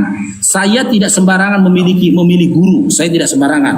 Bahkan alhamdulillah beberapa bulan yang lalu kita baru mendapatkan satu orang guru yang gimana? Tapi nanti kalau sudah full hati ya bang, karena sementara bolak-balik kitab ini bang. Ya, bang percayalah bang, sebelum karena bang pengikut dengar saya bang. Karena apapun yang kau rasakan itu dulu pernah saya rasakan bang. Ya, kalau Anda mengatakan tunggu full hati, sampai kapanpun hatimu nggak akan full. Karena apa? Ada sosok yang tidak kau lihat, menginginkan kamu tetap mati dalam kondisi kekafiran. Siapa itu? Syaitan laknatullah. Karena perkataan syaitan ini terekam di dalam Al-Quran, dalam surah Al-Baqarah. Dan dalam surah lainnya, apa kata syaitan laknatullah? Aku akan menyesatkan mereka, katanya kepada Allah. Dari depan mereka, belakang mereka, sebelah kiri dan sebelah kanan mereka. Aku akan berupaya menyesatkan mereka sehingga hanya sedikit dari antara mereka yang bersyukur kepadamu, menyembah kepadamu. Tujuannya apa? Supaya anak manusia ini, anak cucu Adam menemani syaitan ini tadi di dalam nerakanya Allah. Sampai kapanpun bang, yang ada padamu nanti ini angan panjang angan-angan. Karena itu dulu kurasakan. Bagaimana kalau begini, bagaimana kalau begitu. Bahkan sesuatu yang bukan jadi urusanmu tapi jadi urusannya Allah, itu akan kau pikirkan. Begitu kau putuskan mengucapkan 2 kalimat syahadat, gitu baru kau mau menang. Sebelum kau ucapkan 2 kalimat syahadat, kau nggak akan pernah menang melawan syaitan yang memperpanjang angan-anganmu. Hatimu bukan urusanmu bang, tapi urusan Allah. Hatimu itu urusan Allah. Tapi yang menjadi urusanmu saat ini, ikrarkan imanmu, itu urusanmu. Mengikrarkan imanmu itu urusanmu. Selanjutnya itu semua bukan urusanmu. Insya Allah semua akan dimudahkan oleh Allah. Iya. Tapi puji Tuhan bang, aku sudah sunat beberapa ayat, aku sudah hafal. Banyak sih aku hafal. Ada mungkin 5. Aku pelajari semua. Ya, tapi gini bang, sunatnya kau seperti Fatihah. Ya dengar dulu bang pengikut, sunatnya hafalnya kamu beberapa ayat itu tidak merubah keadaanmu dari kafir menjadi beriman. Kau tetap kafir abangku. Maaf, itu tidak merubah keadaanmu. Tapi ketika kau sudah mengucapkan 2 kalimat syahadat, dibenarkan oleh hatimu, andaikan kau mati sementara kau belum sempat untuk bersunat, maka jannah atasmu. Surah Fussilat ayat 30. Setelah kau mengucapkan 2 kalimat syahadat, ya kau ucapkan 2 kalimat syahadat, dibenarkan oleh hatimu, meninggal kau pada saat itu, insya Allah kau akan masuk surga. Meskipun kau belum menghafal suratul Al-Fatihah, bahkan surah terpendek di dalam Al-Quran. Tapi seandainya kau hafal 30 juz Quran, tapi kau belum mengikrarkan imanmu, meninggal kau pada saat itu, maka kau mati dalam kondisi kafir. Neraka tempatmu. Atau andaikan kau meninggal dalam kondisi bersunat tapi kau tidak mengikrarkan imanmu dengan mengucapkan 2 kalimat syahadat, maka ketika kau mati kau tetap dalam nerakanya Allah. Karena kau masuk terhadap golongan di dalam orang-orang kafir. Tapi bang, saya bukan penyembah Yesus, cuma pengikut. Aku sembah Allah Bapa bang. Bagaimana kau bisa menyembah kepada Allah sementara kau sendiri belum menyatakan dirimu beriman dan kau belum memiliki syariat? Menyembah bang, ya abdu di dalam Islam dan juga abdunya umat-umat terdahulu itu memiliki syariat bang, memiliki rukun, memiliki tata cara yang telah ditetapkan oleh para nabi dan rasulnya. Yesus menyembah diajarkan oleh Bapa, oleh Tuhan yang mengutus dia bagaimana cara menyembah. Musa juga diajarkan tentang tata cara menyembah. Gitu loh. Bagaimana kau bisa mengenal dan menyembah kepada Bapa sementara tata cara penyembahan dan juga perkenalanmu itu berdasarkan hawa nafsumu, bahkan melalui Yesus. Melalui Yesus ya maaf cakap bang, kau nggak dianggap, dia untuk Bani Israel. Jika ada di dalam kamu jika Yesus ada berdiri di depan dan kau dalam rombongan antrian dari Bani Israel tadi, Yesus akan mengenalimu. Kau bukan umat dia, kau akan diusir oleh dia. Itulah yang dia katakan dalam Matius 7 nomor 21-23. Walaupun kau tak panggil dia Tuhan, kau akan diusir sama dia. Dan dipertegas lagi dalam Matius 15 nomor 25-26, di mana di situ Yesus berkata, bagaimana bisa aku mengambil makanan dari anak kecil lalu kuberikan kepada guguk. Yesus mengatakan tak mungkin aku tolong orang Israel karena aku diutus hanya orang Israel. Iya. Cuma satu bang tempat aku yakin sekali bang. Karena itulah tadi aku tidak bisa berbuat apa-apa. Kok Tuhan tidak bisa berbuat apa-apa? Tuhan aku ini aku bilang kan gitu bang. Nah, berarti Yesus utusan kan? Gitu aja. Iya, Yesus ketika Anda memahami Yesus itu adalah utusan, ya persoalan tidak seperti sampai di situ saja. Anda harus kaji juga lagi, dia utusan untuk siapa? Dia utusan untuk Bani Israel, bukan untuk orang di luar Bani Israel. Oh iya. Gitu nih. Berarti Apa ada bukti bang? Aku mau bukti bang. Boleh tunjukkan ininya bang, bukti untuk Israel. Nih, saya berikan supaya yakin. Matius 15 nomor 24. Matius 15 nomor 24. Ini.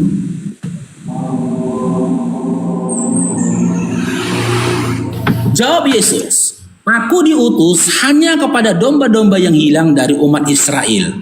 Oke, teman-teman ya, saya baru dengarkan ada suara adzan sudah berkumandang teman-teman ya, sebagai seorang umat sebagai orang yang beriman, apapun ceritanya teman-teman, inna sholati wa nusuki wa mahyaya wa mamati lillahi rabbil alamin. Sesungguhnya hidup dan matiku, sesungguhnya salatku adalah hidup dan matiku.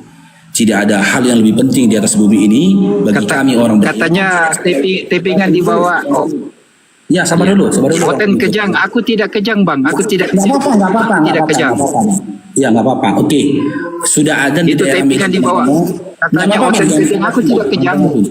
Sudah terdengar suara adzan di Medan, ya izin bang abangku, karena tidak ada lagi narasumber muslim di sini, komalnya kita rungkatkan aja. Ya buat bang pengikut, boleh DM saya, nanti saya kasih nomor WhatsApp saya, kita komunikasi melalui WhatsApp saja teman-teman ya. Boleh. Ya saya akan dulu sholat asar saya di sini. Ya buat bang, Pak Winata ya jazakallahu khair.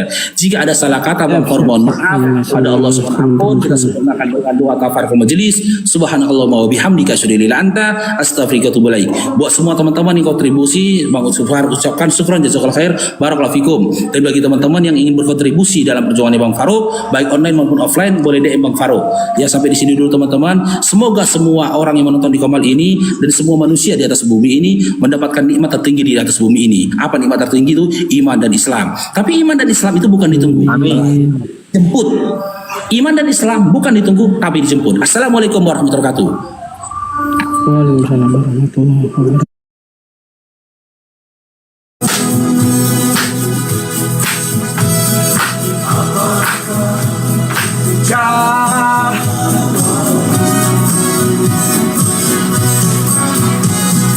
Kau mau apa dengan Yesus?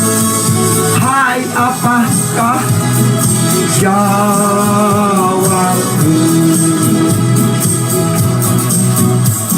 Selamat atauku yang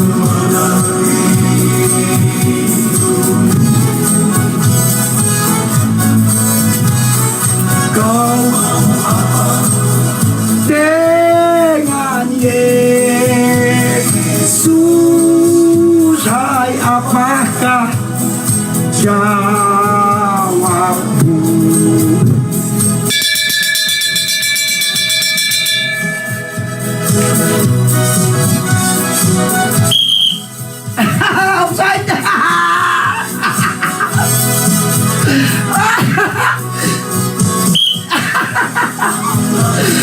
Haleluya, haleluya. Oh, glory, haleluya. Yang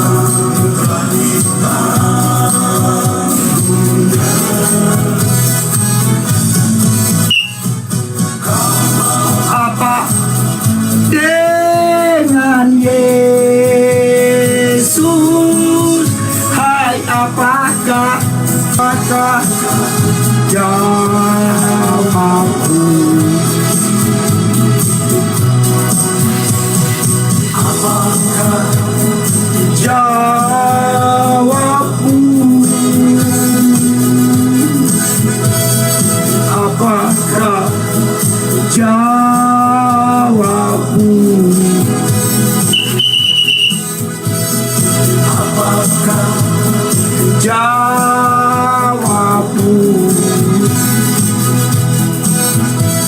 Ya. Demikianlah sedikit penghantar ya, supaya agak rame sedikit, supaya agak kocak-kocak sedikit. Pendeta bernyanyi, bergoyang-goyang di sini ya. Ya, walaupun orang bilang he is crazy, I don't care. Whatever you say to me, I don't care, my friend. Jadi saya hanya memuliakan Tuhan saja. Jadi apa yang saya lakukan semuanya terekam, terekord di hadapan Tuhan. Apa yang saudara lakukan, baik atau buruk, nanti akan dimintai pertanggungjawabannya, ya, akan dijadikan bahan untuk disengketakan dengan Tuhan. Jadi perbuatan kita di dunia nanti akan menjadi bahan untuk disengketakan di hadapan hakim di atas segala hakim, yaitu Yesus Kristus itu. Let's go, teman-teman, silakan kembali lagi, kita kembali ke topik kita.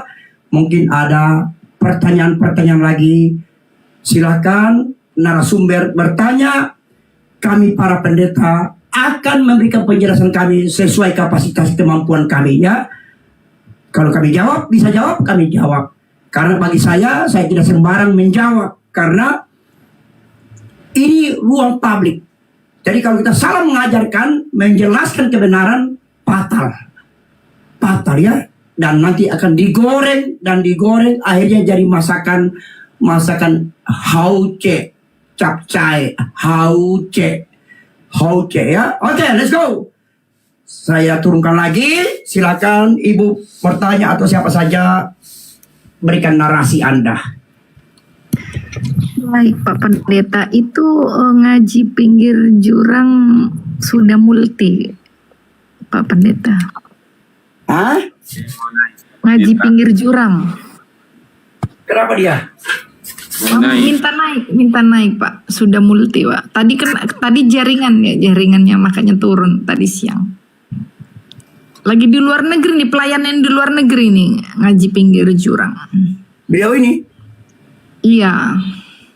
Tuh Pak Bom juga Pak Pendeta. Ada Pak Bom juga. Salam. Siapa tahu hati yang tergerak bagi-bagi berkat di sini. Siapa tahu? Iya. Tahu hati orang. Pasti siap-siap Pak Pendeta. Pak Pendeta. Ada Pak Bom juga mau. Ini sudah naik ini. Stop. Sore Pak Bom. Salam Pak Bom. Shalom, selamat sore. Sore. Ini dengan Ibu Bibim. Selamat sore Pak Pendeta. Sore Ibu Bom. Ya. Mana bos saya, bos? Ya. Bos mana bos besar? Bos siapa Bu Pak Pendeta? Bos Bom.